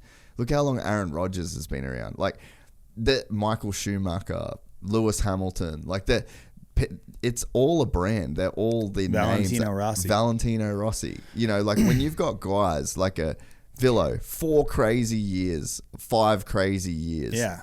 Dips. Yep. Dunge, 4 crazy years, dips. Yep. Like, you're not getting 15 years with the superstars of the sport. They're not getting a chance to have a PR company work with them. They're not getting a chance to do all of these. Like, Dunge is on a Wheaties box and then next year he's retired, you know? So it's like, I think that's where, you know, everyone in the sport should probably have like a bit more longevity. You could only create more longevity if you had about half of the amount of races. I mean, how many races does Formula One have? 18? Yeah. 16, 18, whatever? Yeah, and you've got these If a big motocross guy between. and supercross guy raced 18 races a year, he'd be like, sweet. Yeah. This is good. Well, the crazy thing is, like, even as the most hardcore fan, like, we do the Supercross Companions. I don't know if you've seen, like, we got the studio in Australia, big TV on the wall, 4 of us get in there, and we just watch the race and film it, basically. It's the best shit of all time. But it's like, we do 4 of them, and we're like, fuck, 4 weeks in a row, dude. I'm over it, man. Imagine the stuff it takes to be the rider. Dude. Yeah, it's but crazy. Even from a fan's perspective, like, we're as hardcore as it gets. Like, my job is to talk about the sport. Yeah, right. And I'm 5 rounds in, I'm just like, dude, I'm done. Yeah, I'm planning to stay in America till about 4 races is done, and then I'm dipping, you know? Yeah. But that's like, I think even for the sports, it makes like the breaks between the GPs and, you know, like in MotoGP and F1 and even in Europe, it kind of gives you a bit more time for everything to like percolate, you know? Yeah. I mean, it's hard to say, you know, there's the formula has been working. Supercross is pretty popular. It's pretty big. Then you look at, you know, Formula One and you're like, okay, they race like every other week. And then they take a month off, 6 weeks off, and then they go back at it again. You know, maybe it's just a little harder because it's on the world stage, so they need time to create all this stuff up and go to different countries and all that. Same with MotoGP. Where in Supercross, you know, like you said, Feld has every date at every stadium locked up. They have Monster Truck this week, Supercross next week, Monster Truck, Supercross, boom, boom, boom. They got this thing. It's easy for a team to race Anaheim 3 weekends out of 6. Yeah. Right? They're all right here. Let's Anaheim, San Diego, wherever else right around here. Yeah. It's Phoenix, 4 hours. Yeah, right. It's pretty doable. It just wears the athlete out, you know? Yeah. So I don't know. You know, there's no real – the model seems to be working. Yeah. The rider sometimes probably just – they have to be careful that they don't go too hard and get hurt, you know, which also kind of sucks, right? You want to have every athlete, every rider give it their all every weekend because they just want to leave it all out on the table. Well, it's like when you're out doing a run right now, you have to do 1 hour of running. Yeah. So at 30 minutes, you're like, okay, I better back it off a little bit so I can make it to the hour mark or whatever. Yeah. It's not a sprint. And that's what the riders do. Yeah. Where I think with the way the duration of the race is, it's too long. The main event's too long. They need to be. We used to have 20 laps, right? They want to get a 20-minute window, and I understand it's for TV, but they should be an 18-minute race with a 2-lap board. Then it will be 20 minutes, not 20 minutes plus 2 laps. 20 minutes is 25 laps sometimes. And then basically at the end of the race, you're eliminating Roczen, Cincerello, Barsha. Tomac just stands tall at the end because he can last. He's the only guy that can last that long. So as a fan, the model they're using for Supercross main events, I think, is not right. It's too long. They need to, because the guy that knows he can't make it 20 minutes plus 2 laps, he won't ride his hardest even up to 10 laps. Yeah, because he needs to finish the race. Right. We want the best we can see of these guys. So let's shorten it a little, make it 18 minutes plus a lap. Right? I feel like everyone can race hard for 18 minutes. Can they race hard for 22 minutes? Maybe not. It's like that we were talking about earlier. If we got the shortened model a little bit, we'd see a better race because everyone would be giving it their all for the whole time. Where now some guys have to conserve a little bit, and then they're going to back off. We're gonna miss some of those epic battles that we would see if the guy goes, man, I can almost make it. I'm going to do it. And so I question sometimes the model of the main event, in the modern era. We were 20 laps. Maybe 20 laps wasn't right because 20 laps back when I was racing, it was about 20 minutes. The 252 strokes are slower. Tracks were steeper, tighter. It was almost 20 minutes. So you'd roughly between 18 and 19, 20 minutes, whatever. Now if you rode 20 laps on some of these tracks with the 450, it's 14 minutes. We definitely need more than that. But we definitely don't need 25 lap race. Tracks destroyed. The tracks. The 450s don't get a good track, so automatically the racings, they can't go in between. The 250 main event's a little bit long. Track's trash. It's live TV. They can't fix the track. 450s start out in a way there's one line on the track. If you go out of that line, you're effed, right? So the racing sucks sometimes on the softer tracks. And then by the time 22 minutes is gone, you're at 25 or 26 laps. You're like, everyone's bored. They're just hanging on. Race is spread out. You're done. They're hanging on just to finish the race. So in my mind, we get a more of a 18-minute model, and we do give them 5 minutes or whatever to get the tractors out and fix the track. You're going to get a better race, grow the sport, more epic battles. So those are some of the things I would like to see as a fan. And as someone that knows the sport, we're not seeing the athletes the best we can see because the race is too long. And a lot of the dudes, a lot of the time, are injured. And a lot of the injuries happen late in the race. Because they're just barely hanging on. They're tired. They're exhausted. It's just crazy how gnarly our sport is. It is. And the level now is just insane. Like some of the stuff... When you're on the floor of a Supercross race now and you see dudes iron up like a big section, it's big now. Like a big section nowadays. A 450 is a can big jump section. anything. It's crazy. And that's the scary part. Like in our day, you were never worried about overjumping. You're always worried about underjumping. Now I think all the guys worry about overjumping. Because that'll hurt you bad. You jump into the transition of a next jump and it's not good. So... it's different. There's different worries out there, but the sport seems healthy. A lot of things are good. I would like to see the model tweaked just a little bit, and it'd be better for us. It'd be better for the riders.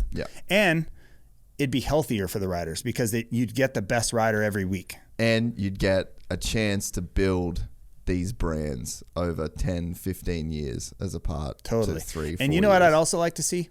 And I know it's live TV and whatever, but I'd like to see them bringing back the semis. Because the semi qualifier, because they have the main event or they have the heat races right now and they take 9 guys. Well, let's see, 5th to 9th, they never get their face on TV. They never get anything. If you want to build the health of the sport and the middle of the sport, then you want the 5th place guy to win a semi. I completely and build agree. up his name. Like, let's find out who that guy is. That was like Nick Way back in the day. He made a living off that, and he was so good in those. And I got to be a Nick Way fan. Because of that.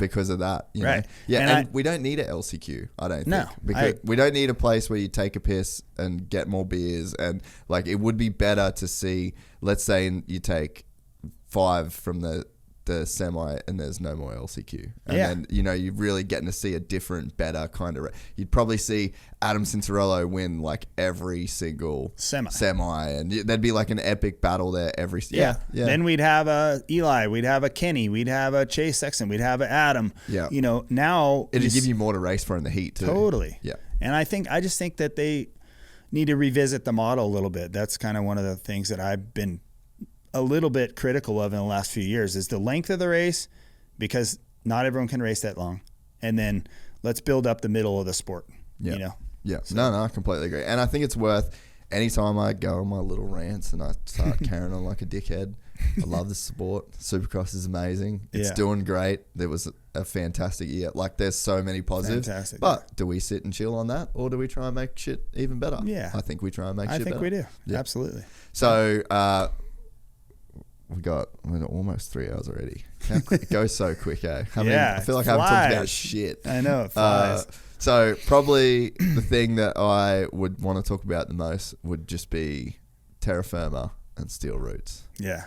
Because I think that, like, so let's go all the way back to question one, or like the theme one of this is just like, you love this shit and it's so much fun. Oh yeah. You would not have made those movies if you didn't just froth riding a dirt bike. Oh yeah. Riding a dirt bike and listening to music.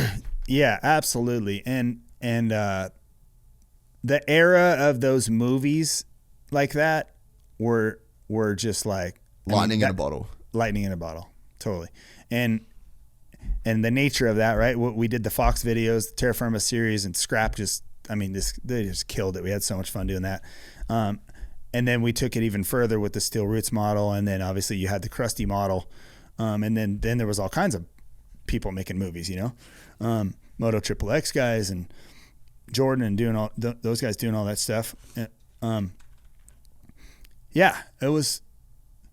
I mean, that was, for me, that was a form of expression that we weren't able to do when we're racing, right? I was doing that anyway. Yeah, I was doing it Showtime, anyway. That's Showtime. Yeah, exactly.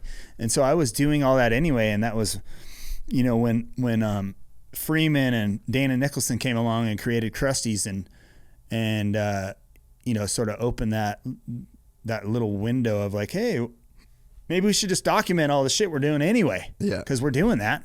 We were shooting videos, not shooting videos, but going and riding like that for years when we're in the off season.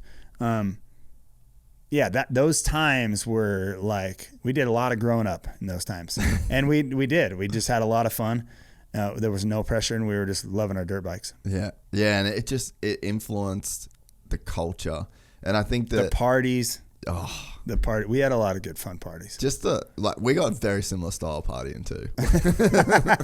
We have a lot of fun. Yeah. No, we're not afraid of it. But I think that what you did for the culture, like what you did for the sport of Supercross in the stadiums was so massive. But I think what you did for the culture of dirt biking with those movies was just as impactful. And it was like, I was just at Red Bull Imagination, right? Oh yeah, I watched it yesterday. That was Steel Roots. It was. You know, like what you did back then. And I mean, even that Suzuki, like that was some crazy free riding you did on that Suzuki, you know, like you found some good shit in that time period. But the culture, like, you know, I've got friends that are Formula One drivers, MotoGP riders, you know, like in NASCAR, they all fucking froth that shit. You know, you just changed, or like it was lightning in a bottle, and then you just changed the culture for so many people going forwards. Yeah, the thing about it is what feels so good about that and the history of that is we were just doing what we did. Yeah. That's what was rad. It wasn't like, hey, here's this crazy ass script. Here's this idea. Let's go do that. Change. Yeah. We were really just doing what we do and filming it, you know, where you know, when the Crusty guys came along and came in, they took the snowboard model, right? They took the snowboarding model and applied it to dirt bikes. That's where the model came from, right? Yeah. We took sort of the racer's vacation model and did it that way. And with the Halloween parties, the riding the 50s, you know, riding all kinds of different bikes, speedway, flat track, like all kinds of shit that you'd never see us doing. Yeah. And then, you know, you have the, you know, nightlife, the super fun nightlife with all the girls and all the costumes and all the crazy shit we did. You know, that's what I'm talking about. We just did a lot of growing up. Yeah. You know, we were all trying to figure out how to live as young adults. Yeah. And I think we had a hell of a good time. I mean, we had a hell of a good time, and a lot of people saw that on the video, and that's the culture that was happening then. Yeah. When did you feel, or like, did being famous or like getting famous in that way ever feel weird, or like, did you ever have those kind of like stop and think about it moments? Because it is a pretty weird thing to get quote unquote famous, because you're still the same person, but it's like there's something different, you know. Fame affects the people, you know, in a lot of different ways. I mean, I think I always say this, you know, I would be famous around a racetrack. Yeah. Right. Yeah. Around the nature of a racetrack. So if I'm around an atmosphere like, hey, we're in Anaheim. Okay. You know, everyone's around. Famous I'm famous in that town for that night. Yeah. But the beauty of what was going on with us is we were wearing helmets. Yeah. So if you weren't a super big fan, you might know my name. And even still today, people know my name. They don't know me. Yeah. And so I'm thankful in a way that we were always wearing our helmets. And so now I can walk around and be, Tiger Woods can't walk around. No. You know, Michael Jordan can't walk around. I mean, those guys were famous, real famous, way much more famous than any of us. But they weren't wearing a helmet, so they weren't sort of protected. You know, their face was out there. Yeah. You know, and that's kind of the sacrifice when you're that guy and you're making that kind of money and your face is out there. I mean, it's like being Shaquille O'Neal or something. You know, these guys are super famous. So I feel pretty normal until you get around a track. Yeah. Then it kind of is a little bit strange. You know. It's never been nothing weird to it. Yeah. It's been cool. I mean, been able to use it to my advantage, obviously. There's never really been any negative play over it. And so, but that time though, when you were like filming everything and the parties and the girls and like that, like that's where I can imagine you would have felt famous. Like you would have felt like a rock star. That's maybe a better way of saying it. It's like you were kind of a rock star. Yeah. And you can kind of like do and say and be and kind of. You can do and be and however you want to be as long as you're winning. You could be like, yeah. You can do whatever you want as long as you're winning. Yeah. But you remember, we didn't have any internet at that time. There was no like phone media, like no one people could take catching a picture of you doing shit. Yeah, I mean, we had those crazy box cameras that you half the time you threw them away. You never even developed any film. But I'm stoked we grew up in that because we did some dumb shit, right? Yeah. That people might not have looked like that was very cool or whatever. I mean, never mean for sure. I'm not mean by nature, but you know, look, we were trying to grow up and trying to figure out how to be adults, and acting stupid as kids, right? With money. With money and a little bit of fame, and the doors were open to do whatever you wanted to do, right? Yeah. And you were famous enough in like, I think to put myself in the time, like I remember when I first came here, 2010, and I'm like hanging out with Dean Wilson and Tommy Searle and Josh Hill, and like those guys were like famous here in this town, and like you built this scene to where like a professional dirt bike rider, like chicks know who that is. You know what I mean? No. Like that. And that happened. Yeah. I mean, wherever we went, like I said, I was very popular within the race crowd. Yeah. But if I went somewhere where there was no race and no race happening, and I was just somewhere, you'd get a couple guys like, oh, hey, what's up? You know, like, but they were the guys that were watching ESP or Moto World 2 or whatever it was back in the day, or somehow saw a race on something, you know. Like hardcore fans. Yeah, at 2 a.m. on a Tuesday night or something, you know. So that was an advantage we had, right? So we could still, the parties and all the stuff you saw on video was long gone by the time it came out on video. Yeah, true. Right? You didn't so we care were that people back saw to it. being athletes and whatever, you know, that was off-season, you know, shenanigans really. And so that was good because we didn't get too crazy and it wasn't happening like live time all the time where you actually had to be the athlete. Yeah. You know, people remember that stuff because it was so off the wall and unique, right? It wasn't normal to see us doing that stuff. So those are the things that people remembered. But we were finely tuned athletes. We were training hard and riding hard. So, but just not scared to have fun. Yeah. So. And was there the same perspective that like the teams and the factories had on that sort of stuff back then? Because nowadays it's such an, like, if a team found out. No, you mean? Oh, dude, like, can you imagine? Is it? Well, or is it just because the guys don't do it? They just don't they put that on themselves. Well, I mean, I know when I was probably around the last generation of dudes that partied, and yeah, the teams fucking hated it, like, big time, you know. I don't.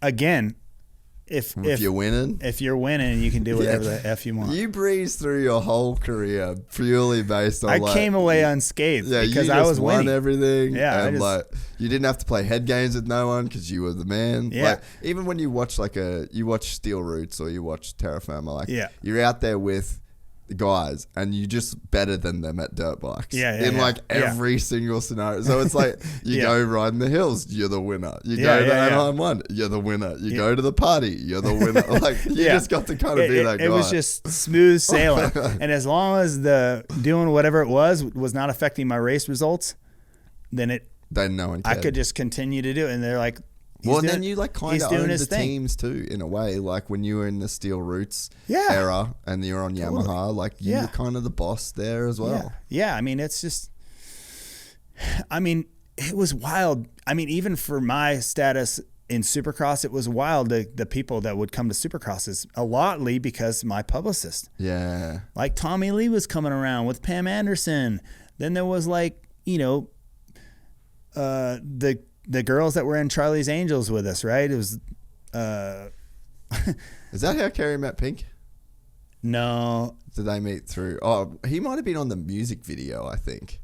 Remember there was like Charlie's Angels for the film? Yeah, I was in that. She wasn't in that though. She wasn't, right? Why is there there's like a song coming to my mind where she was like in it. She was. Maybe I'm tripping. I think X Games had a party, and it was the X Games connection. He was freestyling, and she was coming up, and then they had a venue, and she might have played. Yeah, okay. And it was kind of. Do you remember like MTV Sports? Remember that? Nah. Oh, so that was really cool because MTV Sports was like basically an X Games thing with music and the whole thing. Oh, like a festival kind of deal. Kind of thing, and that's how a lot of people met up at that time. Huh. It wasn't a racing thing. I don't know exactly how Carrie and her met, but so they were coming to the race, like that kind of level. I mean, there was just coming to the races. Yeah, like Vince Vaughn was coming around, and gosh, what's the guy's name? He has his own radio show on satellite right now. But that kind of interest was there. Music was there. Actors were there. Actresses were coming around and hanging around, and they were all coming to see Supercross. Yeah. And so, they would all come to my truck, right? So I got to see them all, meet them all, and it was really a cool time. Yeah. But that was when Supercross was, really on the come up. It was really, it was on the come up big time. It was big. Yeah. And it was just a kind of because I'm, when you see someone way famous comes around, you're like, whoa, that's kind of cool. Yeah. It makes you realize, oh, you're not really that famous. you know what I mean? A big actor comes along, you're like, oh, okay, I've seen that dude in about 10 movies. Yeah. So just makes you realize like, oh, hey, there's a whole nother world out there. Well, I think that's cool the way that you navigated that shit though. Because, and then I think there's a few ways that it's kind of cool you've navigated stuff like with how good your career was and with how everything went down, like, you could have just been like the biggest dick. They could have just like never let go of it. But also, I mean, the opportunity for you to go so off the rails in that period of time with everything going on. Yeah, the opportunities were there. But I was, my upbringing with my mom and dad were they're amazing because they just helped me rein that all in, Yeah. There was one thing on my mind when I started to get success. It was just get more success. Yeah. Win more races. Yeah. All I want to do was win. And if I could win, the rest would take care of itself. Yeah. And that's what I always thought of when I was chasing points or any of that stuff. Is just win tonight, it'll take care of itself. Win next Saturday night. And our sport by nature is crazy, right? Because you're only as good as your last race. Yeah. When it all starts to crumble and fold up, you don't have a lot to draw on because there's a winner that night. Someone won, yeah. Someone won. If it wasn't you. Yeah. So, it's like, I don't know how many times, like I went through 3 generations of guys when I was racing, because my career spanned 12 years pretty much on pro tour. You know, in that group, there's like 3 generations, 4 or 5 years apiece, right? I was lucky to race a long time, but, you know, you're only, you know, it was like, if I didn't win, it's like, oh, that guy's the next guy. Yeah. And then I'm like, nope, fuck that. I'm still the guy. Yeah. And then another guy would come on. Oh, he's the guy. I'm like, nope, screw that. I'm the guy. Yeah. And so that happened 3 different times. So that was like really good motivation for me. Yeah. You know, and I used that thought process of like, hey, dude, you better win, because someone else is going to win if you don't. Yeah. And so that, you know, I just kind of always tried to think of myself as the underdog. Yeah. Even though I wasn't. Yeah. I just tried to keep my mind in the underdog thought. Yeah. And that's a question I get a lot, right? Because what motivated you during that time to still want to drive to win? Yeah. And it really was just the thought of people saying I couldn't win, and people saying my time was up, people saying this guy's the next guy, you know. And I always use these little nuggets along the way as my motivation, and I always try to keep my train of thought as being the underdog. And you know, it worked. I mean, I think for the most part it worked. With the exception of the night that Jeff beat me to beat the streak in St. Louis, you know, that day, if I could replay that day, I would have won that night, no problem. I during that day, Feld had me upstairs doing autographs in the middle of the show after my heat race. And then, you know, I was just totally distracted that night from trying to race and win the race. And I still almost won the race, but I probably just took it for granted a little bit too much. I mean, I was at my 13th win. I was probably thinking, okay, I'm just going to win again, you know. And, you know, sometimes you get a little complacent, and I needed that little smack in the face to go, okay, yeah, you are beatable. Yeah. Get your ass in gear here. And the next week I went and won again. But you know, it took a while to get to that point, because I felt like, you know, I had this easy going. Yeah. And then, you know, and I got beat. But I think when you get beat, it just smacks you in the face a little bit, and you go, okay, yeah, regroup, got to get my shit together here and go. That was very disappointing. Just like, well, that's as close as anyone will probably ever get to a perfect season in Supercross. Just to have that one shitty night in St. Louis, and it was pretty good. And if you go watch the race, I watch it every now and again. It's pretty funny. Like, LaRocco knocks me off the track. Albertine blocks me. Like, I had all kinds of... And then the track, by nature, that night, Jeff was at his home race. That's a hometown race, so you know you get super energy when you got your hometown race. And then the track, by nature, was super soft and ruddy. My worst condition. Yeah. And I got a bad start, which didn't usually happen, but for whatever reason... I was just coming up through the pack, get knocked off the track. You know, LaRocco hit me twice. Albert I still to get that close even to him, I was pretty surprised, really, to be honest. So, yeah, but it sort of reset the boundaries for me and got me going again, you know? Yeah. So, everything happens for a reason when it comes to that stuff too, though, you know, like, but I always like to say that's the night I made Emig famous.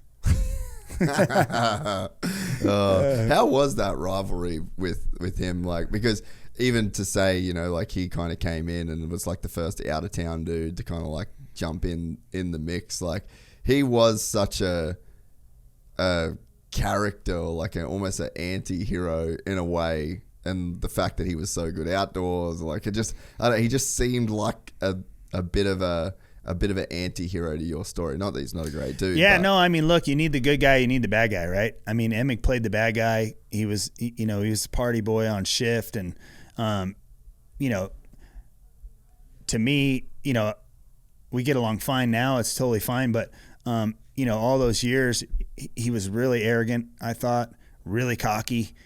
And I freaking hated that. I'm like, no way, dude. I can't stand that someone doesn't give me respect, you know.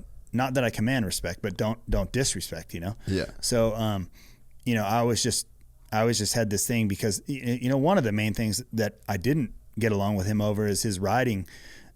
He was really ruthless on the track, like riding wise. So he would do dangerous shit like chop you off on the lips of the jumps, and his riding etiquette was a little suspect, to say the least. And so that's the part I really was mostly angry about. But then, I never really felt threatened by him and the racing part of it. I always felt like I had a pretty good handle on that. But, you know, again, that year, the year he beat me is when I switched to Suzuki. We had all kinds of problems. But, you know, his style, like, I was confident and pushed the limits on being cocky and whatever, but I think he was just always kind of sort of by nature really arrogant, and I don't know, I didn't have any patience for that at the time. Obviously, we all grow up. Yeah. We were kids trying to figure our way, find a way through navigate this whole famous sort of moto career. Yeah. So, you know, look, we're all old guys now, and you can look back and laugh at all that stuff, but, you know, things that bothered you then have no place in your head for now. Yeah. You know what I mean? Yeah. Yeah. So it's funny how it all worked out, and you know, we actually came to blows a couple times. The Really? Mechanics had to break us up, but you know, it all created a good scene for Moto. You know, if I didn't have him, I wouldn't be striving to be better. Well, and I think Right? too, like the times that you won outdoor races, like it feels like that would have probably felt so special. Because, It did. And it was because of him. Yeah. He propelled me to be better outdoors, because that was when people were talking like, oh, you can't beat this guy. And he's a phenomenal rider. I mean, he killed it outdoors, and he made me a better rider. Yeah, and absolutely, you need those guys. Otherwise, absolutely, you know. Yeah, absolutely. And I mean, he made me get it in gear, because I couldn't stand losing to him. Yeah. Right. So I was like, no way, I'm gonna figure this out. And so, you know, and there was plenty of fast guys outdoors, but he was the guy winning. So I was like, how do I take down that guy? Yeah. And I finally figured it out, and I'm stoked about that. And when I won the outdoor title, and then almost won the next year's title, which he got me because I hurt myself. Was it a foot or something? Yeah, I tried a jump at Millville that I should have never tried, and cased it in my foot, wrapped under my foot peg, and really destroyed all the ligaments in my foot. So I was kind of injured the rest of that year. But up to that point, I had won like 6 of the 8 weekends already, and it was killing it. But life has a way of smacking you down when you get too a little too confident, right? Yeah. So and that's when he won the championship in the final round, final race, final moto at Steel City that year. And he rode his ass off, killed it. But in 95, when I won the title, even out of all my Supercross races and winnings and championships, that title has a lot of, I mean, that has a lot of significance for me, because it was so hard. Yeah. And to finally achieve that, I was just like, all right, now I know what everyone's talking about being good at this, you know, and it really made me feel accomplished. Yeah. Because there's many times when you get done racing a motocross race and you're in the back seat of the rent-a-car just folded over because your gut hurts so bad from all the bumps. And I mean, it just takes a toll. And where Supercross was like, that's easy. It's super easy. Yeah. Outdoor was hard. Yeah. And so that's why that for me, the meaning of that championship and that win, those wins, all those 2 seasons. Yeah. Pretty darn amazing. That I'm really stoked about. And then like my win at Motocross of Nations in 96, a big outdoor race, same thing. Where was that? It was at Jerez, the MotoGP track. Oh, no. They built the Moto track up around on the mountainside in there. Yeah. So the Moto track was within the MotoGP track. That would have been mental. It was sick. Super sick. And it was a fresh track. It wasn't a European track. It was all brand new. Yeah, yeah. Big downhill jump, like 120-footer. Like, really, it was sick.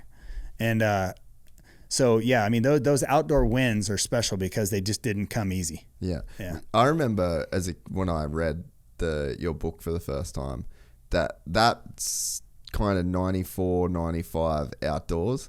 That was probably the most gripping part of that book, because, like, you know, I wasn't obviously around that much for, you know, following the races then. Right. So I was kind of like reading along through those seasons. And it was cool to see that was so hard for you to win those races. Yeah.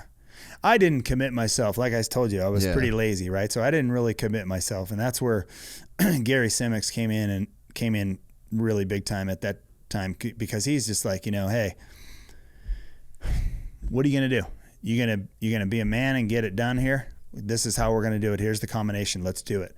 And so, you know, it just sort of got my attention, just the way I had to retrain the way I was thinking about it. And like you said earlier, when you start to feel the effects. the effects of all that work, and it starts to happen, then all of a sudden you've made something big. Yeah. And that's what I felt. And honestly, as cool as Supercross felt and me winning Supercross titles, when I won them both, I was like, oh yeah, I'm the man. I'm the man now. I got it now. Yeah. I got it now. I can officially say I'm the man now. Yeah. You know, so, you know, and the same thing with that Motocross of Nations, it happened at the same time. It's not often you can say you're the best in the world on that one day. Yeah. And I was the best in the world for one day. And that's something I'll cherish, you know, forever. So how did that event break down then? Like, who was on the team? Who were you racing against? Like, how was your results that day? Because it's so hard to get Motocross of Nations right. Like, look at Fevra on the weekend, the man in Moto 1, struggles in Moto 2, Jet 6th in Moto 1, wins Moto 2. Like, it's very hard to win the Motocross of Nations. So there's a lot of history on that 186 Motocross of Nations team with Johnny O, Bailey, Johnson, Magoo, I think it was, maybe. It was either Magoo or Donnie Hansen, one of those guys. We all won our classes. I went 1-1. Lamson went 1-1. Wow. And then Emig was on the team too. He rode the 500. So we all won our classes. That's so heavy. So we all went 1-1. So arguably it's one of the best result teams in the history of the Motocross of Nations for US. So we all had like phenomenal races. Like we all won. So it was Emig and Lamson and me. So it was Lamson on the 125, Emig on the KX 500. And who were the top Euro guys then? I think it was like Marnique Bervoets, Everts was there. Yeah. You know, like for France, it would have been like Fred Bollé, Tom, you know. Pichon maybe? Or was that a bit later? Little bit later. Later, yeah. Yeah, a little bit later. Yeah, I don't exactly know. Maybe it was Fred Bollé and Fred Vial, Tom's dad. Yeah. I can't remember now, but we all had it was Lamson and I on Hondas, and we crushed it. It was cool. And he rode especially well because he won one of the motos, I think, outright on a 125. That's so sick. With one of the open and 125 motos, he won that outright on a 125. Against 500s. Against 500s. How crazy is pretty that? Cool. Yeah.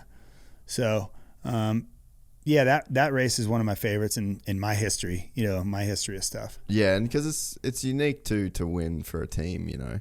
Especially like you don't even really like Emig that much, and you're like teammates with the dude. Yeah, I mean that race, the camaraderie you felt, you know, it's unlike any other race that I ever raced. I raced it twice. Once in '93, where I was the total weak link, we barely won, and then in '96, where you've only been on winning twice. Teams, you motherfucker. The other times I didn't go because I turned it down. I wasn't ready, or I didn't want to go. Fucking gonna lose. I'm not going. Yeah, I'm not going. Yeah, I'm like, nope. So that's funny. But I mean, in '93 when I went, I was definitely the weak link. I was a Supercross champ, but I was sucky. I still sucked in the outdoors. So it was pretty crazy that the U.S. team chose me. It was because of my popularity, obviously. It certainly wasn't because of my speed and my skill on outdoors. And then we raced that full-on Euro track where I was like horrible. I think the best moto I had was like a 9th. No shit. Yeah. So we get squeaked by on that one. So, and that was during the streak where we had like 13 or something in a row. Dude, imagine if you were the guy. I almost lost it, dude. I almost lost. We barely get squeaked by. So. Oh, that's so funny. Yeah. Are you doing well vets this year? It's coming up. Yeah. Come do it, bro. Yeah. I've been training all year for it. You coming to race? I'm doing it. Nice. Literally all year. I've been training. I built up the 125. I raced at Mammoth. You saw that. Yeah. They're doing a 125 race, I think. Yeah, I know. Well, it's called the Pasha race. Yeah, done. And I built my bike just for that race. I think I'm coming. I'm coming. So I've got... You remember the track last year, though? No, I wasn't here last year for it. Good thing. It was the worst Glen Helen I've ever seen in my life. Really? It rained a lot the week before. Yeah. The whole track was ruts. Oh. I hated it. Really? I mean, I was like, this is not why I ride dirt bikes. This is not my vibe. Yeah, no. So I was just like, I'd get out and start riding pretty well, and then I was like, I got to slow down. Yeah. So someone's getting early. Yeah, exactly. So I got my brother who's way better than me, one of my best mates, Azza, he won it in 2017. Oh, really? He Nice. came over and won like the 40 expert class or whatever. Oh, sweet. And then one of my mates, Sawley, who these are all just boys I grew up racing with, but he did his shoulder at the start of the year, so we're trying to convince him just to come and say fuck it and just to come and ride. But like my dad's coming over to mechanic. One of our mates, Franco, he's Jack Miller's, like basically Jack Miller's like home mechanic. He builds Moto all guy. his bikes, road, everything. Okay, all that. So Franco, he started his own business, Franco's Race Shop. So we're all like trying to pump up his little brand, his new deal. That's so right. yeah, he's coming over and yeah, my family, like everyone. So we're just going to rent a big house in Murrieta. Kurt Nichols, we're getting bikes off Kurt. Oh, right. And yeah, we're just fully having doing a a big old like family reunion. Yeah. At the Moto track. Yeah. So, but I've been training all year for it because we decided probably towards the end of last year that we'd all do it. And it's just been the sickest thing. Like I've never been fit for a dirt bike race, and I've done like. I think in order to get fit, you need a goal. Yes. So this is the accumulation of all your work's going to be put into this race. Yeah. So like I did that for Mammoth. I did about a 6-7 week training program for Mammoth. Yeah. And then since Mammoth, I really haven't done shit. So, but I know World Vet's coming up, and I had a pretty good base going into Mammoth. So I'm like, I need to start picking it back up. Yeah. To get ready for World Vets. We got about 4 weeks? A month. Yeah. Yeah, 4 weeks. So. Hey, I'll be at the tracks. I've been grinding. But it's crazy the feeling like it's kind of, I had a pretty shitty year in a sense, but also a really good year. Like I think I'm at nearly 70 20-minute motos for the year. Like I just that's awesome. Every time I went to the track, bro, I just did a 20-minute moto. And at the start of the year, I just couldn't even do it. But I was like by the end of my first 20-minute moto of the year, I mean, I was getting like looking down at my watch at 8 minutes and being like, "Are you fucking serious right now?" Like, so now you can probably do more than one. Oh, dude, I go to Pala and I did 420s on the weekend. Yeah, on the vet track the other day, nice. just like bang, bang, bang. I'd do like 3 at Glen Helen. Yeah. But that point you said of like that accumulation, there was just one day where it all felt like it clicked. And started riding better. Like even, and like my wife, she's been filming me so I can like try and check the technique style, a little bit better. Yeah. And like, but it all kind of came together. And now even just riding slower, like you're in the better position. You're in, you know, so putting in that time and then it sort of feels like it all just clicks, you know. And like I think you can see that with like a Hunter. He's had all those years of injury and kind of like just it didn't have the compounding time. Yeah, it's starting and then to it's like that 1 year, everyone's like, where did this come from? Like now it looks like this is dude's unbeatable, but it's like things take so much time to actually mature. But it's not a secret. No, there's no secret. I mean, you just got to go do it, right? You just got to put the time in. Yeah. And you know, I can sit here and say like, okay, I did my little 6-week program, but that's just me trying to get used to my bike again, really. Yeah, right? yeah. Putting a little training in just so when I go out there, I don't feel like a dummy. What training do you like doing? Well, I'm naturally like genetically I'm on the bigger side, right? So it's easy for me to gain weight. All I do is, you know, when I eat, I just gain weight. So I like just being like riding bike. I'm plenty strong. I just need to work on my cardio. Yeah. And then seat time. Yeah. Right. So I just try to do cardio and seat time, a little bit of weights here and there. Obviously when I had a racing career and stuff, I can mix it all up. And then didn't have to worry about it because I was so active all the time. I didn't have to worry. Yeah. But now, when I go like, okay, if I'm gonna race World Vet, I'm gonna try to ride like Moto once or twice a week and cycle once or twice a week. Yeah. Because you need to rest too. Yeah. So that's really what I do. Yeah. But it's just kind of a little compact training thing. Yeah. It's good to have a goal, you know? Oh man, it's been awesome, and it's kept me. It's made my year so weird though. Like, so I like used to. Well, I still do martial arts stuff. So I used to do a lot more competitions with that shit. Right. But I was just a fucking psycho. Like I had to kind of like chill it down. Oh, a bit you were just going crazy on that. Well, it's gnarly when, at least in motocross race, you do a start. There's 40 guys like.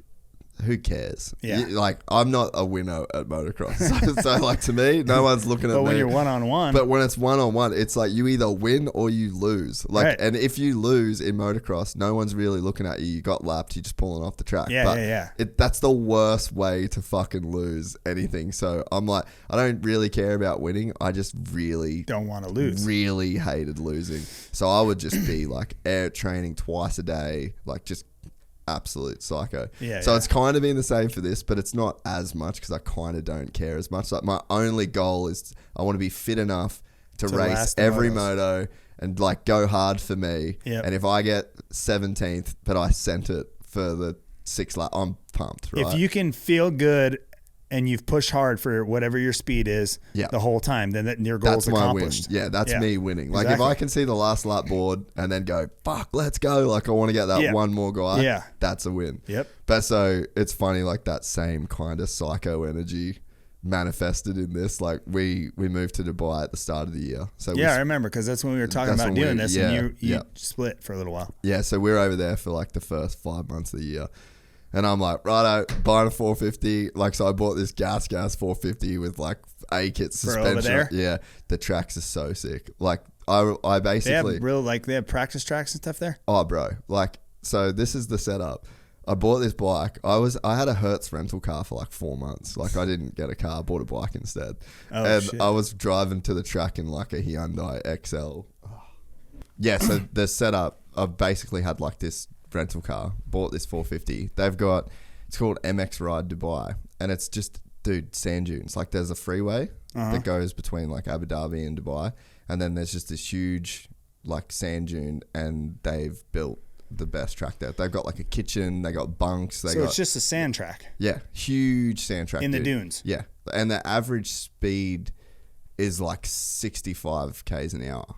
So you're like a high speed, like just up dunes, around, just being and down. whooped out the whole. Oh, really? Dude, it's so much fun. So yeah, I basically bought this bike there, never really rode sand, and I never really rode sand at all, and I sucked so bad. And I like.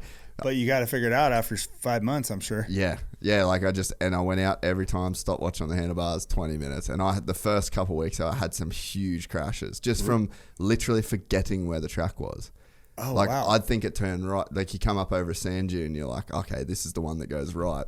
And then you just jump in the air. Wrong way. And then you just land sideways in sand whips. Boom. Oh. So, but it's been really cool to have that goal at the end of the year and know, like, especially when you talk about it on the podcast and everyone's listening, you're like, oh, I'm going. Yeah. Did you bring that bike home here? No, it's still there. Oh, it's still there? So I literally just left it. They've got a workshop there. Oh. So I didn't even have a truck, nothing. I got the bike, I got it sent there, and the bike had just stayed there the entire time. I just put a sand tire on it and just rode it. And like every day you tell them you're going to ride, and you got fuel there, and they like do your air filter. It's a sick setup. Wow, that's pretty cool. But yeah, just everywhere I went, and then I got here, and then I went back to Australia for a couple months. Was just riding whatever I could there, and then came here, and like I borrowed a friend's XCF 350 KTM trail bike, and I took the suspension off, and I got like good suspension. So it's just been this constant thing all year of like trying to find what to ride. Just trying to get to Glen Helen, like just trying to get to the World Vet. Yeah. Just like whatever happens, and like every time I go out, I'm doing 20 minutes, and I've kind of stopped that now. Like now I'm trying to actually work on my speed a little bit. I was sort of just going a bit too slow, but like it's been a cool thing. That's pretty cool. Yeah, so I'm stoked. Really cool. I'm stoked you're racing it. Yeah. Last year I went, and I was not ready for it. I heard that last year was a bit of a struggle. It was a struggle bus for me. Yeah, I raced 125, and I'd get to the lead, and then that bike would just overheat, and so I got passed. And then on 450, I was in the lead, and the track was just so gnarly, I'd get arm pump, and I was like, dude, I'm not going to kill myself. Yeah. So I just dropped out, slow down. I'm like, forget about it. And then right after that is when I go, you know what? I'm going to race Mammoth. And I'm gonna get my ass in shape here because this is ridiculous. Yeah. So this year I'm in a lot better space than I was last year. So what could your riding schedule look like between here and there? Because I mean I'm in. Yeah. I'm home most of the week and weekends, But I like going to Kahia Creek on Wednesdays is what I like going. Yeah. That's like my favorite track around here. Yeah. I rode there for the first time last week, actually. Did you like it? Yeah. I don't know. It was weird. Did you ride the vet track or the pro track? The pro track. Yeah, it's good. Yeah. Yeah. There was, I was doing the testing for Kiefer. Oh, so okay. I was like riding his bikes. I didn't get much time to learn. Is he not riding? No, he did like a 250 versus 350. I'm a big 350 dude. It's like Church of 350, you know? So, he wanted me to do like a lap time shootout. There was like a few of his buddies. So I was like a second passer on the 350, but I like kind of I got to learn the track a bit. Then I had to do 2 fast laps on 2 different bikes. So it was just kind of like a bit of a weird day. So you didn't get to like really have your own time on it. And it was windy and like the fucking shitter stunk right there. It was I don't know. It was just, it was just a weird day. You know, one of those weird days. He parked you right by the shitter? No, I did that myself. Okay. Yeah. So it was just, one of those days. I was like, I didn't really nail this. The wind was going the wrong way on that day. Yeah. That's funny. Well, it is a fun track, but I'll ride wherever. I should probably ride to Glen Helen. It's probably Thursday. Tuesdays or Thursdays or whatever, right? Is it Thursdays? Yeah, Tuesdays and Thursdays. If you're real keen. Yeah. We'll figure it out. Yeah, it'd be pretty sick. Well, hey, we did over 3 hours. We could do a lot more. There's so much. We better go for round 2. Done. Yeah. Whenever you want to do it, because there's a lot more that we didn't go into. But yeah, I appreciate it, man. I'd love that. Yeah, you're the best dude to ever ride Supercross, and you're just chill, down to earth, down to party, down to ride Mammoth. Yeah, I can swing a golf club real good. Yeah, like, I think cool I think stoked. I appreciate you having me on, making time for that. It's cool. I always wanted to come up here. I think the funny thing is, with all that stuff going on along the way and becoming sort of famous, all I ever wanted to be was normal. Yeah. And I just, again, it all just leads to riding my dirt bike, and I'm still stoked to be able to do what I do in the sport, have the partnerships that I do. I love doing stuff with Kawasaki. We do so many fun things as a family and as a Kawasaki family. And, so it's been fun. I do a lot of stuff with a lot of people, and mostly it all revolves around dirt bikes. So I'm lucky. I appreciate you coming on, man. It's it's super cool. See you at the track. I'll see you at World Vet. Done.